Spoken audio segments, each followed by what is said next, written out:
Hey guys, welcome back to the channel. This is story about what if Naruto placed in a different team after he didn't like Sasuke. Part 1. Before I start, please do support for more amazing content and comments for part 2. Do consider to subscribe my channel and share my video to your friends and check out the description as well. Let's start the video. Picks up after the whole scroll of seals fiasco with Mizuki. On a peaceful day in Konoha, the sun cast a gentle radiance across the village, accompanied by scattered clouds. A mild breeze rustled through the air, bringing a sense of tranquility to the surroundings. However, amidst this calm ambience, a group of academy students anxiously gathered, their hearts pounding with anticipation. They eagerly awaited their sensei's announcement, which would determine the composition of their teams. Excitement and nervousness intertwined, creating a palpable atmosphere filled with the hopes and dreams of these young shinobi in training. "I sure hope that Sasuke-kun's on my team," a pink-haired girl said. "Keep dreaming, forehead. He's gonna be on my team," a blonde replied. "Pretty sure Sasuke-kun would want to switch teams the moment he hears your laugh," Ino Pig, the pink-haired girl, quipped. "What did you say, forehead?" "I didn't quite catch that because of that big forehead of yours," the blonde retorted. "Why you?" the pink-haired girl said in anger. While the two were about to fight, the other students were immersed in their own world. "And wait for my name to be called. Pretty sure you're excited too, right boy?" a kid asked his dog, to which it yipped in joy. "I'm Endekus, what a drag, I just wanna get this over with and get out of here," a kid with a hairstyle reminiscent of a pineapple, whilst a kid beside him was contently munching on some chips. On the other hand, a girl in a grey and purple jacket, as well as a kid wearing sunglasses, remained silent in their seats, patiently waiting for their sensei. And there, seated at a table with unwavering patience, was a boy who stood out from the crowd with his vibrant attire. Clad in an eye-catching orange jumpsuit, his unruly blonde hair and distinctive whisker-like markings on his cheeks marked him as Uzumaki Naruto, a 13-year-old with a solitary journey through life. Bereft of a family, he found solace in a select few individuals who held a special place in his heart. The Hokage, whom he affectionately referred to as Old Man, stood as a pillar of support. Another figure, Tuchi, the genial proprietor of Ichiraku Ramen, earned Naruto's respect and admiration, and alongside him, Tuchi's daughter, offered companionship and warmth. As Naruto eagerly awaited the much-anticipated revelation from his beloved teacher, Iruka-sensei, he maintained his composure. The knowledge of which of his classmates would be his future teammates hung in the balance. In truth, Naruto held no particular preference regarding the composition of his team. His unwavering determination to become the Hokage, a dream he clung to with unwavering resolve, eclipsed any concern about the individuals who would accompany him on his path. Nevertheless, beneath his nonchalant facade, Naruto couldn't help but entertain a few hidden inclinations. The prospect of discovering his teammates held a certain curiosity, a spark of interest within him. Though it mattered little to him in the grand scheme of his ambitions, a flicker of anticipation ignited within Naruto's heart, silently wondering who fate had aligned to join him in his quest for greatness. In Naruto's mind. "Sure hope that I get teamed with Sakura-chan, and I definitely don't want Sasuke team to be on my team. Don't know what's his deal with me, it's not like I wrong pissed in his cereal or something, but every time I lock eyes with him, he gives me the stink eye.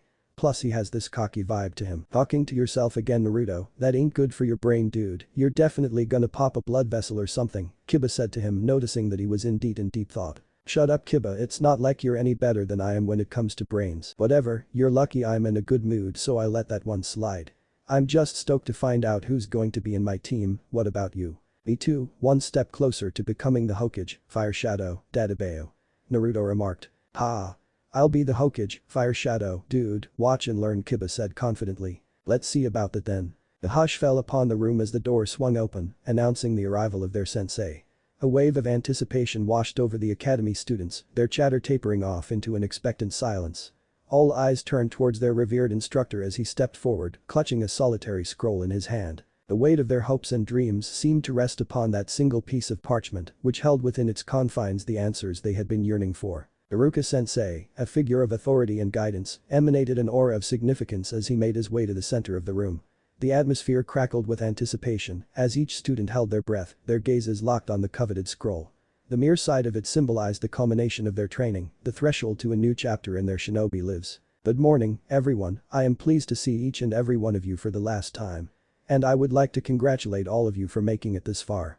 This marks the very first step in your careers as shinobi, and I wish you all the very best.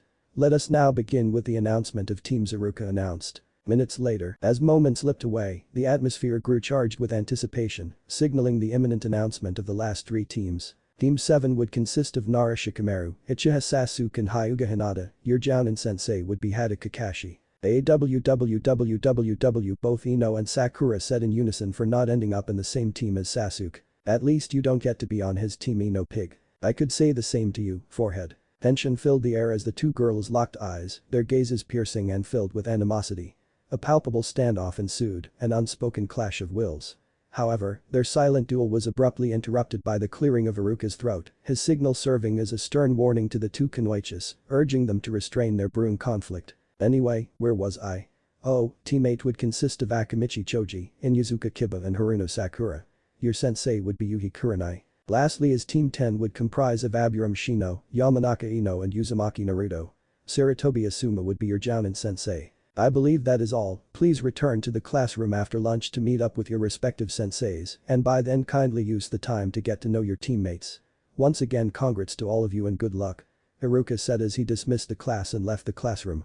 Other students left as well to group up with their team and grab lunch all, except for Naruto, Shino and Ino. Naruto made his way towards Shino, noticing that his teammate was seated silently at his desk. Hey Shino, now that we're teammates, do you want to grab lunch and ask Ino to come as well? I'm kind of intimidated by her, you know. Naruto said as he stood before Shino, his gaze inadvertently caught sight of his own reflection within Shino's glasses. I believe that is indeed a wise course of action, Uzumaki-san. Why? Because it is in our best interest to know one another even more if we are to work as one unit, and yes, I get where you are coming from, Yamanaka-san can indeed be a bit intimidating as well, judging from her behavior for quite some time in response to Naruto's invitation. Shino rose from his seat with a pompous demeanor. He joined Naruto, and together they made their way towards their remaining teammate, who sat in quiet contemplation at her desk. The duo approached her, ready to initiate a conversation and forge the bonds of their newfound team. Hey Ino, Shino and I are going to grab lunch, would you like to come with us? I mean Iruka-sensei told us to use this time to get to know each other before returning here after lunch. So what do you say? Naruto asked. Ino lifted her gaze from her desk, her eyes scanning Naruto and Shino with a discerning scrutiny. Aware of the reality that these two would be her teammates moving forward, whether she liked it or not, she assessed them carefully, taking in their presence and potential. In Ino's mind. Shino him is quiet so I suppose that's good I guess. Though he and I have nothing in common that's for sure and his bugs creep me out. Naruto. The guy's no slouch but he's no Sasuke, plus he's kinda brash and loud too. Well, I'm one to talk about being brash and loud. Fine by me, besides I've got nothing better to do, where do guys wanna eat then? Ino asked a question, but Shino had no answer. Naruto quickly jumped in with a suggestion. Ichiraku ramen. In Ino's mind. Ugh, seriously, that ramen stall. Can't they think of something else? Reluctantly, she made a decision and agreed to her teammate's suggestion. Joining Naruto and Shino, she followed them to the Ichiraku ramen stall, albeit with some reservation. After lunch, seriously, what is taking them so long? We're the only teams left here for Kami's sake, Kiba complained. Stop yapping and whining, that won't make them come here any faster. Man, what a drag, Shikamaru replied. As the door slid open, a trio of Jounins, high elite ninja, emerged, capturing their attention. The first man had long flowing white hair cascading down his back, partially concealed by a mask that covered the majority of his face. The second man sported black hair, complemented by a distinguished beard. And finally, the woman possessed striking crimson-red eyes, her attire consisting of a unique dress made of intricate wraps. Their presence commanded respect and exuded an air of authority, leaving a lasting impression on the three young shinobi. The arrival of these Jounins signaled the beginning of a new chapter in their training and adventures as a team. Sorry for the hold-up kids, the Hokage just wanted to clear something up before dismissing us. Hope you understand, regardless I am Yuhi Kurenai and I will be the Jounin sensei of Team 8. If you belong to that group, please follow me outside, she said in a stern tone. Hiba, Choji, and Sakura, feeling the weight of the moment, stood up from their seats with determination and left the room to follow their sensei. The white-haired man cleared his throat and began to speak. Aomo, I am Hada Kakashi and for those who belong to Team 7, I would be your Jounin sensei. Just meet me on the rooftop, he said with an eye smile and sunshined, body flicker, instantly. Hinata, Shikamaru, and Sasuke rose from their seats, their expressions focused and resolute. They made their way towards the stairs, knowing that their sensei awaited them at the top. I guess you three would be my students then, the name's Sarutobi Asuma and I will be your Jounin sensei. I look forward to working with the three of you. Head to the 7th training ground and we'll pick things up from there, he said, and also disappearing in a shunshin, body flicker. Whoa, I've got to learn that, it looks so cool, Naruto said enthusiastically. The three of them then quickly headed to said training grounds to meet their sensei. At the training grounds, now that you're all here, I've got to level with you all, and you guys might you know. Flip out, if you know what I mean, Asuma said, removing the cigarette from his mouth. What do you mean flip out? Naruto asked quizzically. Of the 27 graduates, only 9 will be chosen as genin, low junior ninja, the rest will be sent back to the academy. This is a difficult exam with a failure rate of over 66%. What? 66%, both blondes said in unison, whereas Shino remained silent, but deep down he was shocked as well at hearing what their sensei just said. But we passed the academy test already. See? Ino said while pointing to her forehead protector. Yeah, I can see that, but this is just protocol, Asuma replied. This sucks, I honestly thought there were no more exams from here on out, what a bummer, Naruto stated. I knew daddy was keeping something from me, and I was right all along, Ino complained. Asuma looked at Ino and remembered something. You're Inoichi's kid, aren't you? He asked. Yeah, why? She replied back. Nothing, it's just that the similarity in both of your names is uncanny. Plus, the hair gave it away regardless. I get where you are coming from, but your father isn't allowed to tell you that there's another test after the academy exam, Asuma retorted, to which Ino sighed. This is quite a rather shocking revelation. Why? Because the same thing happened to me and my father, Shino stated. In Asuma's mind. This must be Shibi's son, there's no doubt about it, they're practically identical. Well, whatever that test is, bring it on. No test is gonna stop me from being Hokage, Dadabeo. Naruto said proudly. Asuma, observing the unfolding events, couldn't help but be captivated by Naruto's attitude in the face of the potentially disappointing revelation. He felt a sense of admiration for Naruto's resilience and determination, seeing a spark of unwavering spirit within the young shinobi. Asuma recognized the potential for growth and strength in Naruto's unwavering resolve, and he silently commended him for his optimistic outlook in the midst of their situation. In Asuma's mind. I honestly don't know why dad wanted me to train the Yondame's kid, but whatever, these 3 look quite promising and certainly has potential. So, what's this test then? Ino asked. Listen up, I'll be taking a page from my dad's book. Apparently this test has been done many times in the past, and it's called the bell test. Ever heard of it before? Asuma said while digging in his pocket to show 2 bells. Naruto was about to speak up, but then Asuma continued to speak. Of course not, I'm just telling you about it right now, he joked. The objective is simple. Just take these bells away from me, it's as simple as that, he said. Asuma-sensei, why are there only 2 bells then? Naruto asked. In Asuma's mind. He noticed that, Not bad, kid, you're apparently more intelligent than you seem. But kid, the reason why there are only 2 bells is because the person who fails to get one will be tied up to a training post as punishment, Asuma said. Isn't that a bit harsh, Asuma-sensei? Ino inquired. I know it is, that's the point. The shinobi world is a harsh one, so get used to it. Besides, I shouldn't be even telling you stuff about the test, he replied. So, when will we do this bell test? Shino asked. We're not going to do the bell test, Asuma replied as he threw away the bells from the palm of his hand. Ino and Naruto sighed in relief knowing that they won't have to take the bell test. So, wait, does that mean we pass? Ino asked, to which Asuma laughed in response. This left Ino confused due to their sensei's reaction. Far from it, just because you guys won't take this test doesn't mean you won't take a test at all. No. I decided to shake things up a bit, we're going to do it the Asuma way. So, prepare for tomorrow, I suggest eating a light breakfast before going here, Asuma retorted, after which he vanished once more in a shunshin, body flicker, thus leaving the 3 of them alone in the training grounds. I guess we'll see each other tomorrow morning then, Ino said. I suppose so, Shino replied. Relax, we're gonna pass, Dadabeo. Naruto retorted. The next day. Good morning, kids, ready for the test? Asuma said to his 3 soon-to-be students, if they pass at all. You bet. Naruto declared. That's good enough for me. As I've said yesterday, we are doing things the Asuma way, meaning we won't do the bell test the traditional way. Instead of taking some bells from me, I want you 3 to land a hit on me. Just one from any of you and all of you will pass. But, if you guys fail, then I'll be sending your asses back to the academy, pronto. Am I clear? Asuma asked, to which they nodded in agreement. The main caveat is that I haven't told you what makes this test the Asuma way per se. See this? Asuma said whilst looking at a cigarette. Yeah, a cigarette. What's so special about it? Ino said. This thing right here will serve as your timer, he replied. Timer? Naruto asked. I'll be smoking it whilst fighting the 3 of you, but once I finish it that means time is up, understood? So how long does it take to smoke 1 stick then, Asuma-sensei? Shino inquired. Good question, let's see, I can actually finish one in under 3 minutes if I wanted to, but since I'm feeling quite generous today, I'll enjoy each puff of it. It takes around 14 puffs to savor each one, which roughly amounts to 6 to 7 minutes give or take, but that won't cut it for you guys to actually pull it off. So. I'll be smoking 8 of these, which would total to 56 minutes. Heck. I'll even round it off to an hour, cause why not? Is this clear with the 3 of you? he asked once more. Yes, but isn't that bad for your health, Asuma-sensei?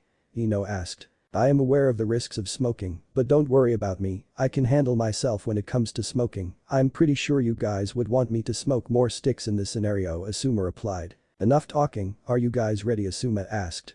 Naruto, Ino and Shino nodded, to which Asuma then lit a stick of cigarette in his mouth, thus starting the test. 50 minutes later, each and every one of them were panting, all except for Asuma, who has barely broken a sweat. Is that all you got? This is going to be the 8th stick and you guys only have around 10 minutes left to do this, or else it's the academy again for the three of you, Asuma said. There's no way I'm going back to academy. Ino yelled. We land a hit on you, Asuma-sensei, just you wait, Databeo. Naruto declared. Don't just tell me, show me. Make it quick. Unfortunately, I can't wait any longer as you guys only have 9.5 minutes left, so enough talking and more doing. Asuma taunted, which made both blondes clench their fists. For the past 50 minutes, Shino, Ino, and Naruto had been diligently employing their individual approaches in an attempt to strike their opponent, but to no avail. Their techniques, whether rooted in clan abilities or Naruto's shadow clones, had all fallen short. As time slipped away, the urgency to land a single hit grew more pressing. Realizing the need for a breakthrough, the three teammates took a moment to pause and reflect. It was during this brief intermission that a sudden realization dawned upon Naruto. An idea sparked within him, illuminating a potential strategy that could turn the tide of the battle. Come here guys, we've tried our own techniques to hit him, right? But none of them worked, and Asuma-sensei did say that we'll all pass even if at least one of us lands a hit on him, and we're a team, right? So how about we use our jutsus in conjunction? Naruto suggested, to which Shino nodded in agreement, for he was on board with Naruto's plan. Ino found herself impressed by Naruto's sudden revelation, as she had not expected such a display of cleverness from someone she perceived as a bit of a knucklehead. It was a pleasant surprise that instilled in her a newfound respect for Naruto's abilities. Alright then, do you have a plan or something, Naruto? Curious about Naruto's sudden realization, Ino inquired, her voice laced with intrigue. In response, Naruto placed his finger on his chin, a classic gesture indicating deep contemplation as he delved into his thoughts. Asuma observed the team huddled together, their heads close in conversation, and deduced that they were likely devising a plan of action. He watched them with a keen eye, recognizing the importance of strategy and coordination in any successful mission. Asuma patiently awaited their decision, trusting in their abilities to come up with a plan that would turn the tide in their favor. In Asuma's mind. Took them long enough to realize that this is test for teamwork. Undeterred by the team's huddle, Asuma calmly stood his ground, taking a drag from his cigarette. His experienced eyes followed their movements with interest.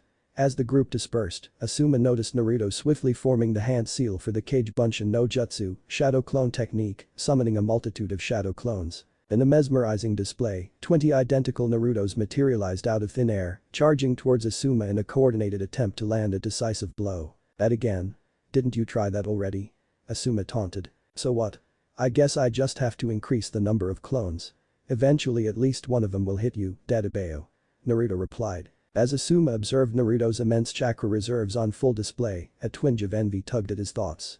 While Asuma possessed a respectable chakra reserve himself, he couldn't help but appreciate the idea of never having to concern himself with conserving or wasting chakra. The notion of having an abundance of chakra at one's disposal was undeniably appealing and brought a touch of longing to Asuma's mind. Nonetheless, he remained focused and determined, ready to face Naruto's formidable onslaught with his own skill and experience. As Asuma skillfully blocked and countered each clone's attack, he realized Naruto's strategy was not simply to wear him down. The relentless onslaught of clones persisted, even as Asuma landed blows of his own. However, one clone stood out from the rest, dispersing into a cloud of insects that clung onto Asuma's hands. He felt a shiver run down his spine at the sensation of numerous tiny legs crawling on his skin. The jutsu? Mushi Bunshin no Jutsu, hidden jutsu. Insect clone technique. To his surprise, the insects swiftly reformed into clones, their purpose being to restrain Asuma. The realization struck him that Naruto's diversionary tactic had allowed Shino to create insect clones disguised as Naruto, further complicating the situation. Asuma attempted to perform the Kawarimi no Jutsu, body replacement technique, to escape the restraints, but found his hands immobilized by Shino's insects. Despite the setback, Asuma's determination remained unwavering. He summoned his inner strength to overpower the clones, tossing them aside, and prepared to unleash a powerful fire jutsu to incinerate them. However, before he could complete the jutsu, everything abruptly plunged into darkness, engulfing Asuma in an unknown void. Moments later, what just happened? Asuma asked, seeing his three students placing each of their fists on his vest, implying that they were able to land a hit on them, not just one but three. Ino used her jutsu to take control over your body. I didn't know her body would just fall limp like that, but luckily I caught her body and held it upright so she can place her hand as well, haha, Naruto said confidently. Yeah, well thanks about that, that's something I dislike about the Hijutsu. Shintention no Jutsu, hidden jutsu. Mind-body change technique. That being said, you're now in charge of watching over my body when I use it, congrats. Ino teased Naruto, but he didn't mind since he was ecstatic since they all passed. Well, a deal is deal, congratulations to the three of you, from now on we are Team 10, Asuma declared, to which Naruto and Ino pumped their fists in the air and Shino just remained silent. Man, this blows. I honestly thought we're gonna go on some awesome mission and kick ass. But instead, we're stuck here doing odd jobs throughout the village. Naruto complained. Tough luck Naruto, this is what they gave us, so suck it up and quit yapping about it since it won't do any good for us, Ino retorted, to which Naruto sighed and continued to do his work. After enduring for nearly 30 minutes, Naruto's frustration reached its peak. Feeling exasperated, he abruptly abandoned his previous task and swiftly formed a familiar hand seal. The energy around him shifted and a sense of anticipation filled the air as his teammates looked on, curious about Naruto's next move. Page Bunshin no Jutsu. Shadow clone technique, Naruto exclaimed, and in that very moment, a dozen copies of Naruto materialized around him, their presence created an overwhelming sight. Each clone stood ready, awaiting their creator's command. The sudden manifestation of this formidable force left both his teammates momentarily taken aback. Bad idea. I don't assume a sensei would be happy seeing us use jutsus for this mission since he said we can make do without them, Ino replied. Relax Ino, I mean. Asuma sensei didn't mention that using jutsus wasn't allowed, right? If anything, this is on him. Naruto said with a hint of defiance, causing Ino to pause in her tracks. As she prepared to make a rebuttal, she noticed a glimmer of truth in Naruto's remark. Recognizing that Naruto had a valid point, she decided to refrain from continuing the argument. Instead, she found a comfortable spot against the wall of the warehouse, settling herself down to relax and observe the unfolding events. Shino, sharing a similar sentiment, positioned himself against a nearby fence post, adopting a relaxed stance as he patiently awaited the outcome of their encounter. Alright then.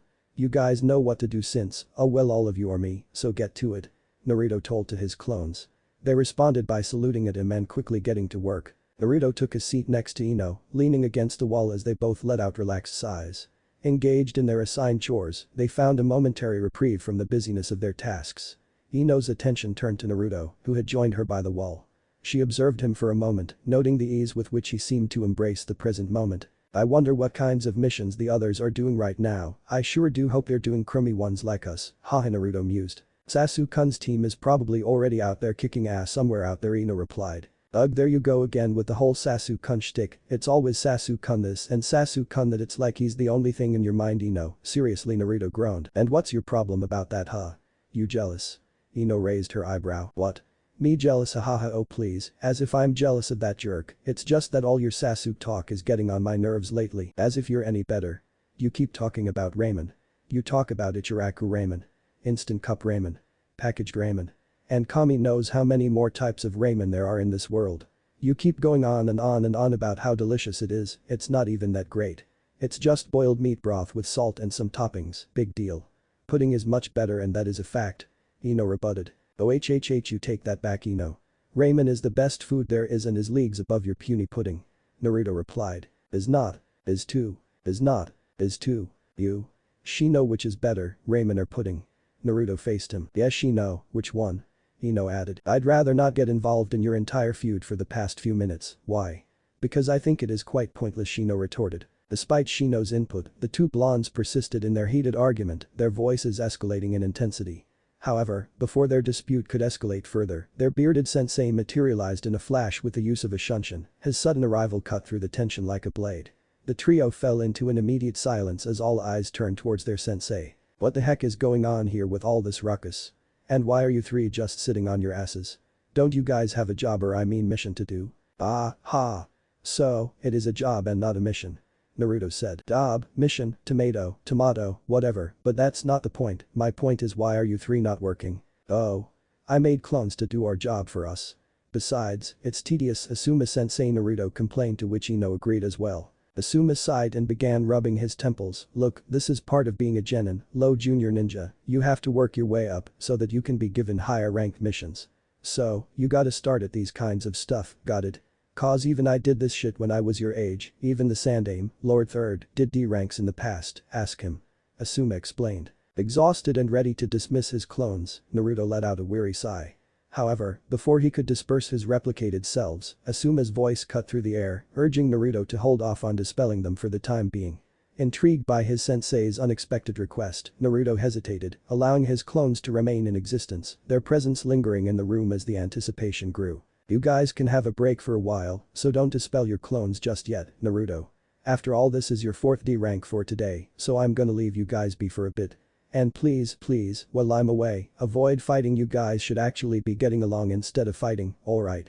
Asuma said, to which the three of them nodded. Okay, good, I'll be right back, Asuma said, and disappeared once more in a shunshin, body flicker, thus leaving the three of them alone once again. Hey Ino, sorry about earlier, I might have gotten a bit carried away, Gomen. Naruto apologized. I guess I did go too far as well, sorry Naruto. Are we good?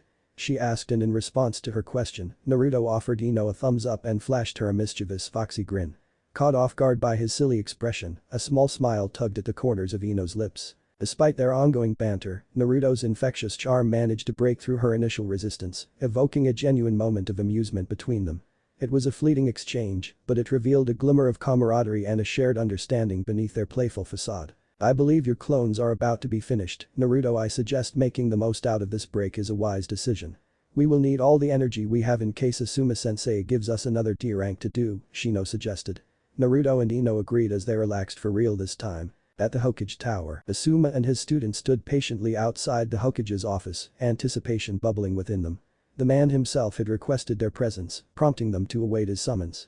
Asuma rapped on the door, the sound echoing in the hallway, before gently pushing it open, revealing an aged figure seated behind a massive desk. The room was adorned with stacks of paperwork, a testament to the countless responsibilities that burdened the elderly Hokage. You wanted to see us, Hokage-sama? Asuma asked. Yes, please come in. I gathered all of you here today to transfer a mission to your team. And what does this mission entail? And why our team? Not that I'm complaining, just curious, Asuma asked. It's okay if you don't want to, I can ask another team too. Nuo? Both blondes yelled. Come on, Asuma-sensei. You're seriously blowing this?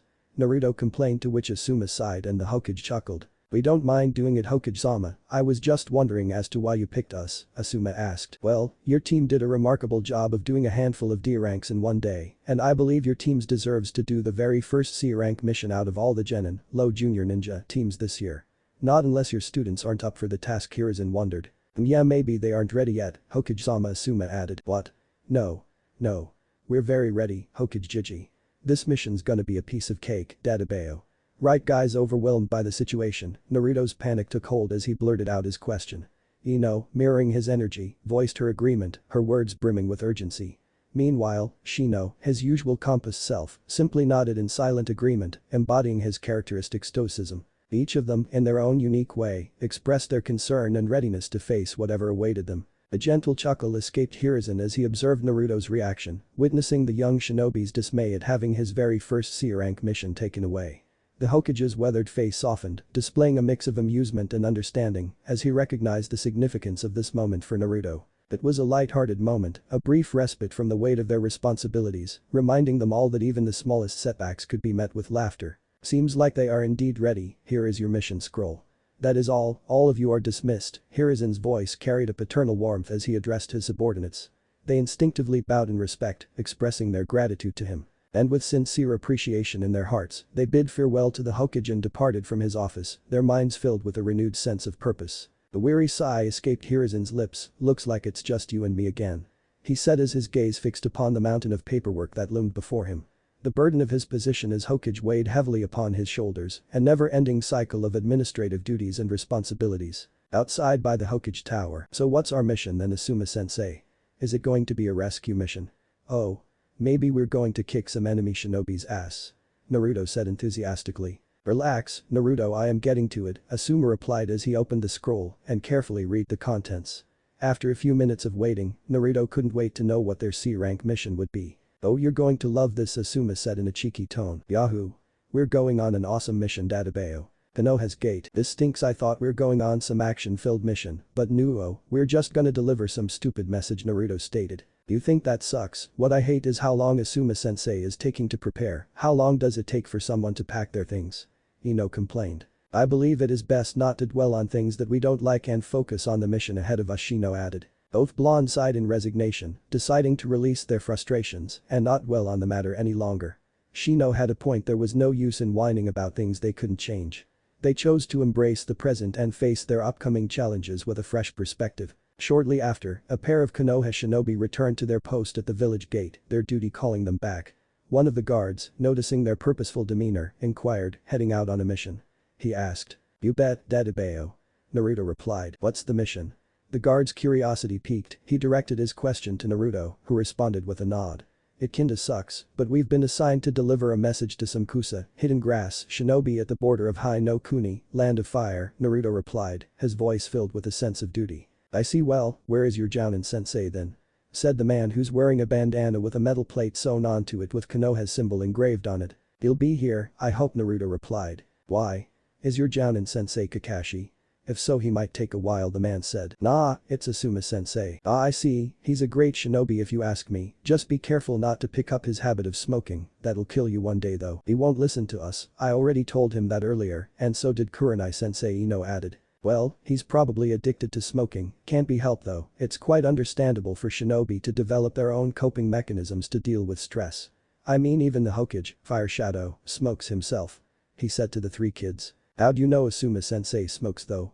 Sorry I don't know your names," Naruto apologized. The man waved it off and introduced himself. "The name's Kamizuki Izumo, and the guy beside me is Hagane Katetsu." "Yo," said Katetsu. "I assume both of you are Jounin, high elite ninja, judging from the fact that you guys wear flak jackets, much like Asuma sensei," Shino interjected, offering his input only to be promptly corrected by the duo. "We wish, but nah, we're both Chunin, middle journeyman ninja.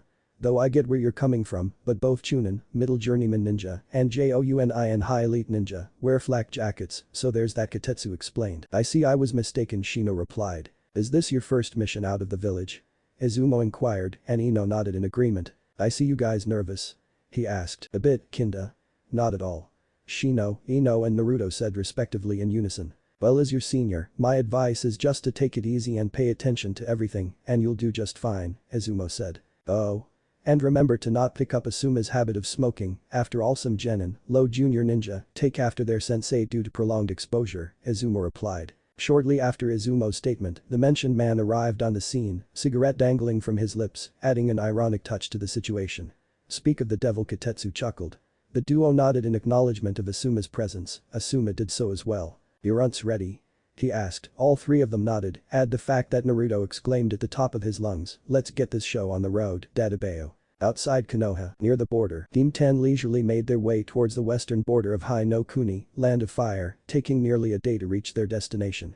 Despite their relaxed pace, they managed to maintain a decent speed, ensuring they wouldn't keep the Kusa, hidden grass, shinobi waiting for long. As they arrived at the designated meeting spot, Shino, Ino, and Naruto patiently awaited Asuma's arrival. It seemed that the Kusa, hidden grass, shinobi had requested a discussion with their sensei before their departure, prompting the brief wait. "Honestly, I expected more from this mission," Naruto said. "Like what?"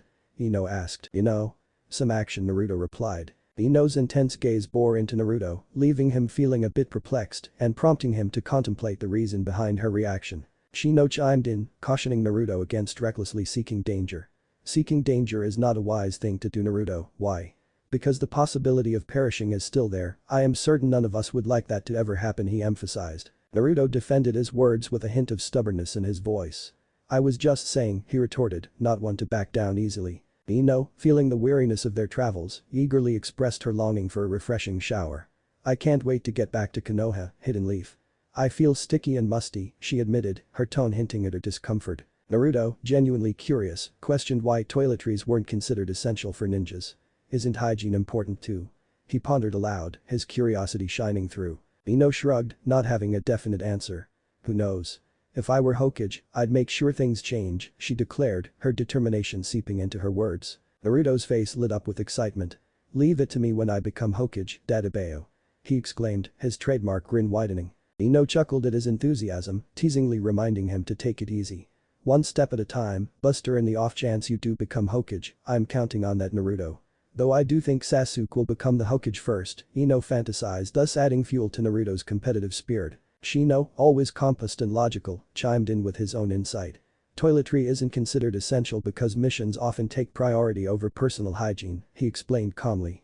Ninjas rarely have the luxury of time for such things. Their conversation flowed as they waited for their sensei's return, their light-hearted banter keeping their spirits high. After a brief wait, Asuma finally returned, clutching a new scroll in his hands.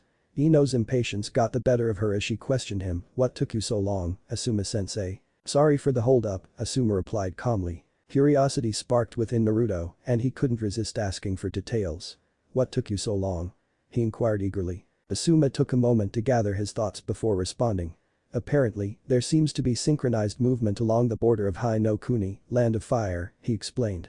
"Some people say there's an organization of thugs and bandits that's causing trouble. The Hokage wants to confirm this information with the other villages, since it'll affect him too." The young shinobi absorbed the gravity of the situation, comprehending the potential consequences. Naruto, surprising his team, ventured a guess. "So, Hokage Jiji will send teams to investigate further, right?" Asuma was taken aback by Naruto's insight. The boy's perceptiveness exceeded his initial expectations. In Asuma's mind. "Not bad, kid." Nevertheless, he pushed aside his surprise, recognizing that his students often held hidden depths. "Well, now that our job here is complete, time to head back home," Asuma declared, breaking the momentary silence. The group gathered their belongings and began their journey back to Konoha, Hidden Leaf, determined to report their findings and await further instructions. Konoha's gate. The team arrived back at the village gate, where they were greeted by the familiar duo they had encountered before. "Yo. How'd the mission go?" Izumo asked, his curiosity evident. Naruto shrugged and responded, "It's alright, but kinda boring too." Izumo raised an eyebrow, intrigued by Naruto's comment. "Oh? How so?" he inquired. Naruto explained that he had anticipated more action and excitement, hoping for some thrilling battles. This elicited laughter from Izumo and Katetsu, who understood the sentiment. Katetsu chimed in, adding, "You'll get your fair share of battles soon enough, and soon, you'll be wishing for missions as laid back as this one." Asuma gathered the attention of his team, commending their efforts. "Great job, kids. Congratulations on completing your first C-rank mission as shinobi," he praised. He then informed them of their upcoming training session at the training grounds, asking if they had any questions or concerns. With no hands raised or voices heard, Asuma concluded, "None." "In that case, dismissed." The team nodded in acknowledgement as Asuma swiftly disappeared using Shunshin, leaving them behind. Naruto couldn't help but daydream about Asuma's disappearing act. "Damn, I wish I could do that too, I would look so cool." He fantasized. "Ino, ever practical," suggested, "then ask Asuma-sensei to teach you that, Naruto." Naruto smirked at her suggestion. "I doubt he'll teach me that jutsu easily, but hey. I have an even better jutsu than that," he boasted. Intrigued, Ino asked, "Oh, really? You mean your Crummy Cage Bunshin no Jutsu, Shadow Clone technique?" Ino couldn't help but tease him. "My Shintenshin no Jutsu, mind-body change technique, is much cooler," she asserted. This ignited a spirited argument between the two blondes, each defending their own jutsu superiority. "What? My clones are much cooler than your mind jutsu, watch immaculate," Naruto said with confidence. "It's not. It is. It's not. It is. It's not." Meanwhile, Shino observed the exchange quietly, keeping to himself. Izumo approached him sympathetically. "I'm sorry you have to put up with them," he empathized. Shino responded calmly, "I'm getting used to it." Katetsu chuckled and reassured Shino, "Don't worry, they'll grow on you." "Alright, let's take a break for now," Asuma declared, addressing his panting students, all except Naruto, who seemed to be unaffected by the rigorous training session. Team 10 had been pushing themselves for hours, striving to enhance their synergy as a team. It was evident that Shino and Ino were exhausted, their bodies showing signs of weariness from the extended training. Gasping for breath, Ino couldn't help but express her bewilderment. How the heck are you not exhausted, Naruto?" she managed to ask, her voice strained. Naruto grinned, his energy seemingly boundless. "I honestly don't know," he replied, his eyes shining with enthusiasm. "From the looks of it, I think I can keep going, Dadabeo." Asuma found amusement in Naruto's unwavering stamina, holding a secret knowledge that Naruto himself was oblivious to. In Asuma's mind.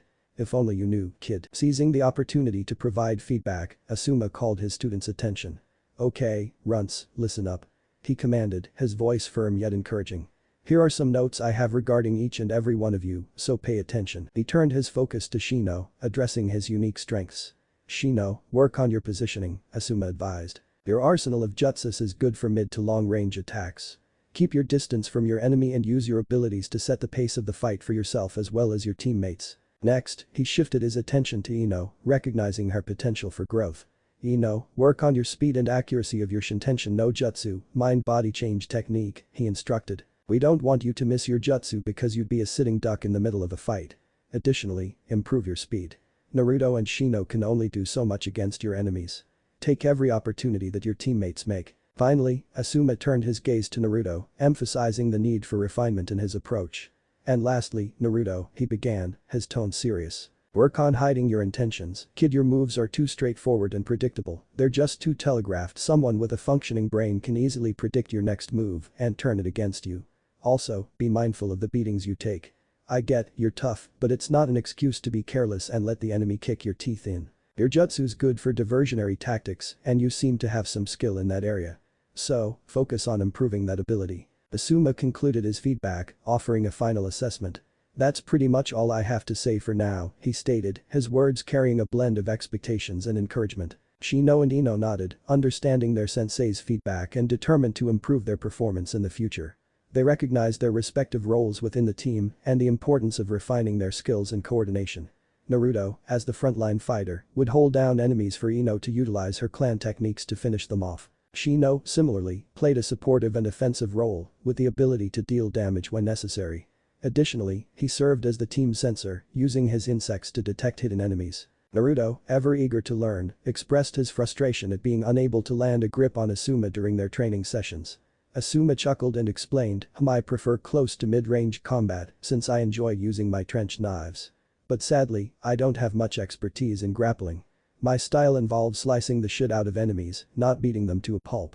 But, if I come up with something that can help you, I'll be sure to let you know, kid. Also, remind me to train you in using weapons. It's always good to have some versatility in combat, unless you want to be like Guy and his mini-me. Naruto was satisfied with Asuma's response, giving him a thumbs up. The team had done extensive training that day, starting early in the morning and finishing just past lunch. Though it initially frustrated the two blondes, they understood the necessity of the training and pushed through. Shino, as usual, remained silent, his thoughts undisclosed. Asuma addressed Ino and Shino, acknowledging that there wasn't much more he could teach them regarding their specific situations. He advised them to seek guidance from their clan members, who would have valuable insights to offer. With that, he declared them dismissed and headed off in a different direction, taking out a cigarette as he walked. Before Asuma was out of earshot, Ino couldn't resist a playful jab. Say hello to Kurenai-sensei for us. She shouted. A flustered Asuma responded that he didn't know what she was talking about, eliciting a laugh from Naruto, while Shino remained silent, unfazed by the exchange. As Asuma waved goodbye and disappeared from their sight, the three teammates remained standing in the middle of the training grounds. Shino calmly announced his departure, since our training for the day is complete, I will be heading back home.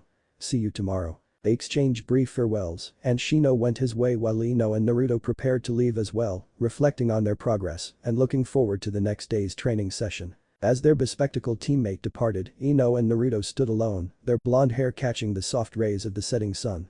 A compliment unexpectedly escaped Ino's lips, leaving Naruto momentarily taken aback.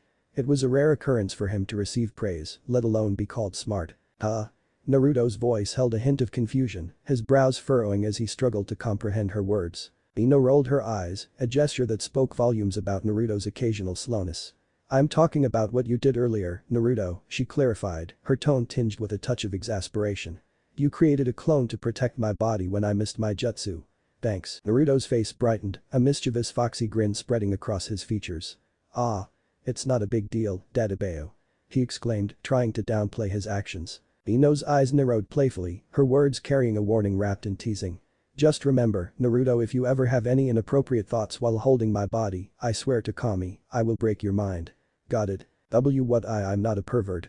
Naruto protested, his voice laced with defensiveness. Alright, I believe you, Ino conceded, her voice softer now. I was just reminding you. Naruto grumbled to himself, feeling slightly indignant about the accusation. Alright, you're kinda bossy, you know that. Maybe that's why Sasuke team doesn't notice you at all, he retorted, unable to resist teasing her. In an instant, Ino's tone turned fierce, her anger simmering just below the surface. What did you say? She snapped, her voice filled with indignation. Naruto quickly interjected, assuring her it was a harmless comment to avoid any physical retribution. It was nothing. Don't worry about it, Naruto hastily replied, hoping to quell her anger. Besides, I'm not bossy. I'm just confident, that's all, Ino asserted, her voice a mix of determination and self-assurance. Yeah, whatever floats your boat, Ino, Naruto retorted, his tone implying a playful jab. And for the record, Sasuke-kun would definitely choose me over forehead. Ino declared, a hint of rivalry creeping into her voice. Naruto couldn't help but cringe at Ino's words, immediately regretting the reaction that escaped him. Sensing his discomfort, Ino took offense, her expression turning defensive. "What? You don't think I'm pretty?" she exclaimed, her voice carrying a tinge of hurt. "Huh? It's not that," Naruto hurriedly replied, his voice tinged with a mix of embarrassment and reassurance. "I cringed when you mentioned winning Sasuke's affections for the bajillionth time. That bastard has the same amount of personality and emotion as a brick wall. And for the record, I think you're kinda pretty, so calm down, geez," he responded. Ino felt a slight warmth creep up her cheeks as she processed Naruto's candid compliment. In Ino's mind. He thinks I'm pretty, huh? Well, he could have dropped the kinda part, but whatever, she mused inwardly, a fleeting desire crossing her mind for Naruto to drop the qualifier and for Sasuke to utter those words instead. However, she quickly dismissed the thought, pushing it aside as she focused on the present. "So, what are you up to, Naruto?" Ino inquired, her voice carrying a hint of curiosity. Naruto's stomach growled audibly, prompting a sheepish grin to spread across his face. "I'll be having a late lunch, I'm freaking starving," he confessed. Ino couldn't help but chuckle at his hunger-induced eagerness. Sensing an opportunity, she asked where he planned to eat, already anticipating his predictable response. "Ichiraku ramen, Dadabayo." "Why? Wanna come along?" Naruto asked, his voice brimming with enthusiasm. Ino arched an eyebrow, feigning disapproval. "Don't you ever get tired of eating ramen? You do know that too much of something is bad, right?" "It's called moderation, Naruto," she retorted, a playful admonishment in her tone. "Nah, besides, ramen is the best. It's practically the food of the gods. And that's rich coming from you, Ino. Isn't excessive shopping also bad?" Naruto jabbed back, a mischievous glint in his eyes. In response, Ino simply rolled her eyes, a gesture that conveyed her exasperation. "Whatever," she replied, flicking her hair dismissively. "So, are you coming or not?" Naruto pressed, his excitement palpable. Ino sighed, realizing that convincing someone as stubborn as Naruto to choose an alternative was an exercise in futility. Besides, it was Naruto and ramen they were talking about, two inseparable entities. "Fine, I'm only coming because I don't feel like eating alone today, plus, I'm already starving too," Ino relented, her words laced with a mix of resignation and hunger. Naruto's face lit up with delight as the two blondes set off towards Ichiraku ramen, engaging in light-hearted conversation along the way, discussing trivial topics that eased their minds and grumbling stomachs. At Ichiraku ramen, Naruto let out a satisfied sigh as he finished his fifth bowl of ramen, his hunger finally satiated. Ino, on the other hand, had barely made a dent in her own bowl and watched Naruto with a mix of disbelief and amusement. "There's seriously something wrong with you when it comes to ramen," Ino remarked, her gaze fixed on her fellow blonde. "I could say the same about you and shopping," Naruto retorted, a playful grin forming on his lips. "Why you?" Ino exclaimed, her fist winding back, ready to deliver a playful blow to Naruto's head. However, before her fist could connect, their attention was drawn to someone approaching their table. "Naruto." "Ino pig." A girl with vibrant pink hair called out. The two blondes turned to face Sakura, who wore a puzzled expression upon seeing them together. "Sakura-chan forehead." Naruto and Ino greeted her in unison, their voices filled with surprise. "Since when did the two of you hang out? Don't tell me you two are dating?" Sakura asked, her curiosity evident. "Huh? What?" Naruto and Ino exclaimed simultaneously, their faces displaying a mix of shock and disbelief. "Me dating Naruto? Are you insane?" Ino responded, her voice tinged with incredulity. "Hey." Naruto protested, feeling slightly offended. "Oops. Sorry," Naruto. Ino quickly apologized, realizing she had unintentionally hurt his feelings. Deciding to brush it off, Naruto put on a casual front, concealing any lingering hurt. "What brings you here, forehead?" Ino inquired, diverting the conversation. Sakura explained that she had been searching for their sensei, Kurenai, hoping to learn a thing or two about genjutsu. However, Kurenai seemed to be nowhere to be found. "Why don't you ask Kakashi-sensei? I'm pretty sure he knows a thing or two about genjutsu," Ino suggested, her tone helpful. Sakura sighed in response. "Kakashi-sensei is on a mission and won't be back for a few days. I'll have to figure it out on my own for now," she replied, a hint of frustration lacing her words. "Well, I think Kurenai-sensei is with Asuma-sensei, though I don't know where he is since he wouldn't tell me." Ino pouted, recalling the instances she had seen the two senseis together. "That reminds me, I've seen them together too, but I don't know the reason behind it," Sakura added, her voice filled with curiosity. Ino couldn't help but smirk, sensing she might hold the answer to Sakura's observation. "Speaking of dating, I'd bet that Asuma-sensei and Kurenai-sensei are dating, but that's just a hunch. So take it with a grain of salt," Ino commented, her words dripping with mischief. After bidding farewell to Sakura, who had errands to run, Ino glanced at Naruto, surprised to find him still sitting silently beside her. She had assumed he would have left, thinking he had no interest in their conversation. Little did she know that Naruto had been listening attentively the whole time. He simply struggled to find the right moment to interject or determine whether he should join the conversation at all. The sight of Naruto behaving himself was rather amusing to Ino, considering his usual jumpy and energetic nature. In Ino's mind. Would you look at that, he's just sitting there, all well behaved. You finished, Naruto? She asked, giving him a gentle nudge on the back to get his attention. Huh? Oh, sure. Naruto replied, his focus shifting back to the present. Before they departed, however, Naruto reached into his wallet, which bore a striking resemblance to a frog or perhaps a toad. The wallet appeared ready to burst at the seams due to the substantial amount of money it held. Ino's eyes widened in astonishment as she realized that Naruto was surprisingly well off. It seemed that their missions, coupled with his frugal nature, had contributed to his financial prosperity. She couldn't help but envision the several lovely dresses she could purchase with that kind of money. Didn't know you were loaded, Naruto. You have enough money for a decent shopping spree. Ino remarked, a tinge of envy in her voice. Well, I've been saving most of the money I earn from our missions. Plus. I don't splurge much. I mainly spend some to restock my supply of cup ramen at home and for the occasional treat, here Naruto explained as he handed the exact amount of money to the daughter of the ramen shop owner, displaying his frugality and precision. Ino patted her pocket absent-mindedly, only to realize with a sinking feeling that she had left her wallet at home. Exhausted from their earlier training session, she had forgotten to bring any money with her. Crap. I forgot my wallet. Could you wait here while I go? Ino's sentence was cut short as Naruto handed more money to the shopkeeper to pay for her meal as well. Ino's cheeks flushed with a hint of embarrassment, touched by Naruto's gesture of paying for her without her even asking.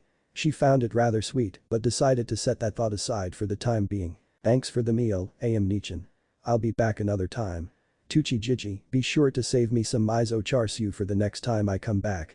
Naruto called out, his gratitude ringing through the ramen shop. Gucci, the owner of Ichiraku Ramen, smiled warmly at his favorite customer, assuring him that he would remember his request. Come again next time, Naruto-kun.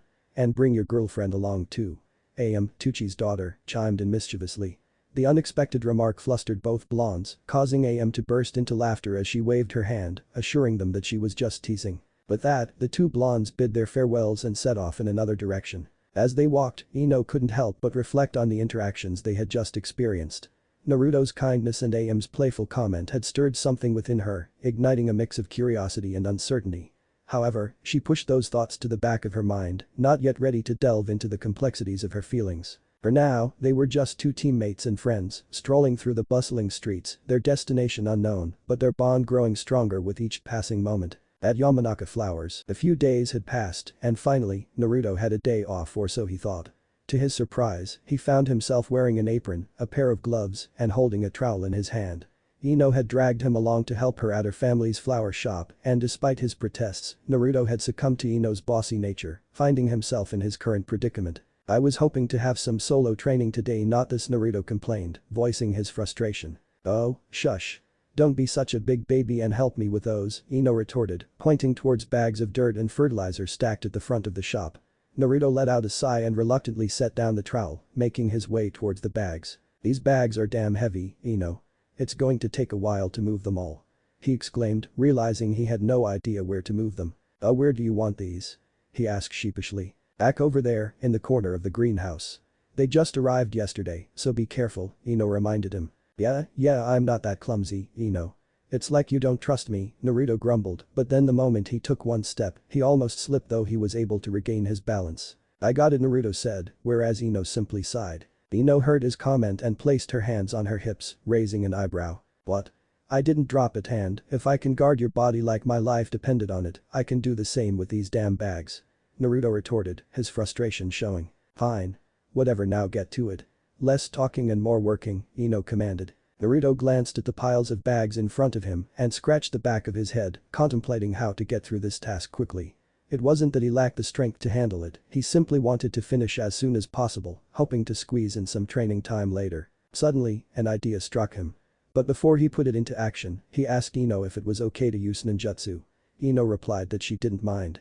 With her approval, Naruto performed the hand seals for the Kage Bunshin no Jutsu, shadow clone technique, and in a puff of smoke, 4 additional copies of him materialized. As Naruto's clones efficiently moved the bags of dirt to the back of the greenhouse, Ino watched in awe, impressed by how quickly he was finishing the task.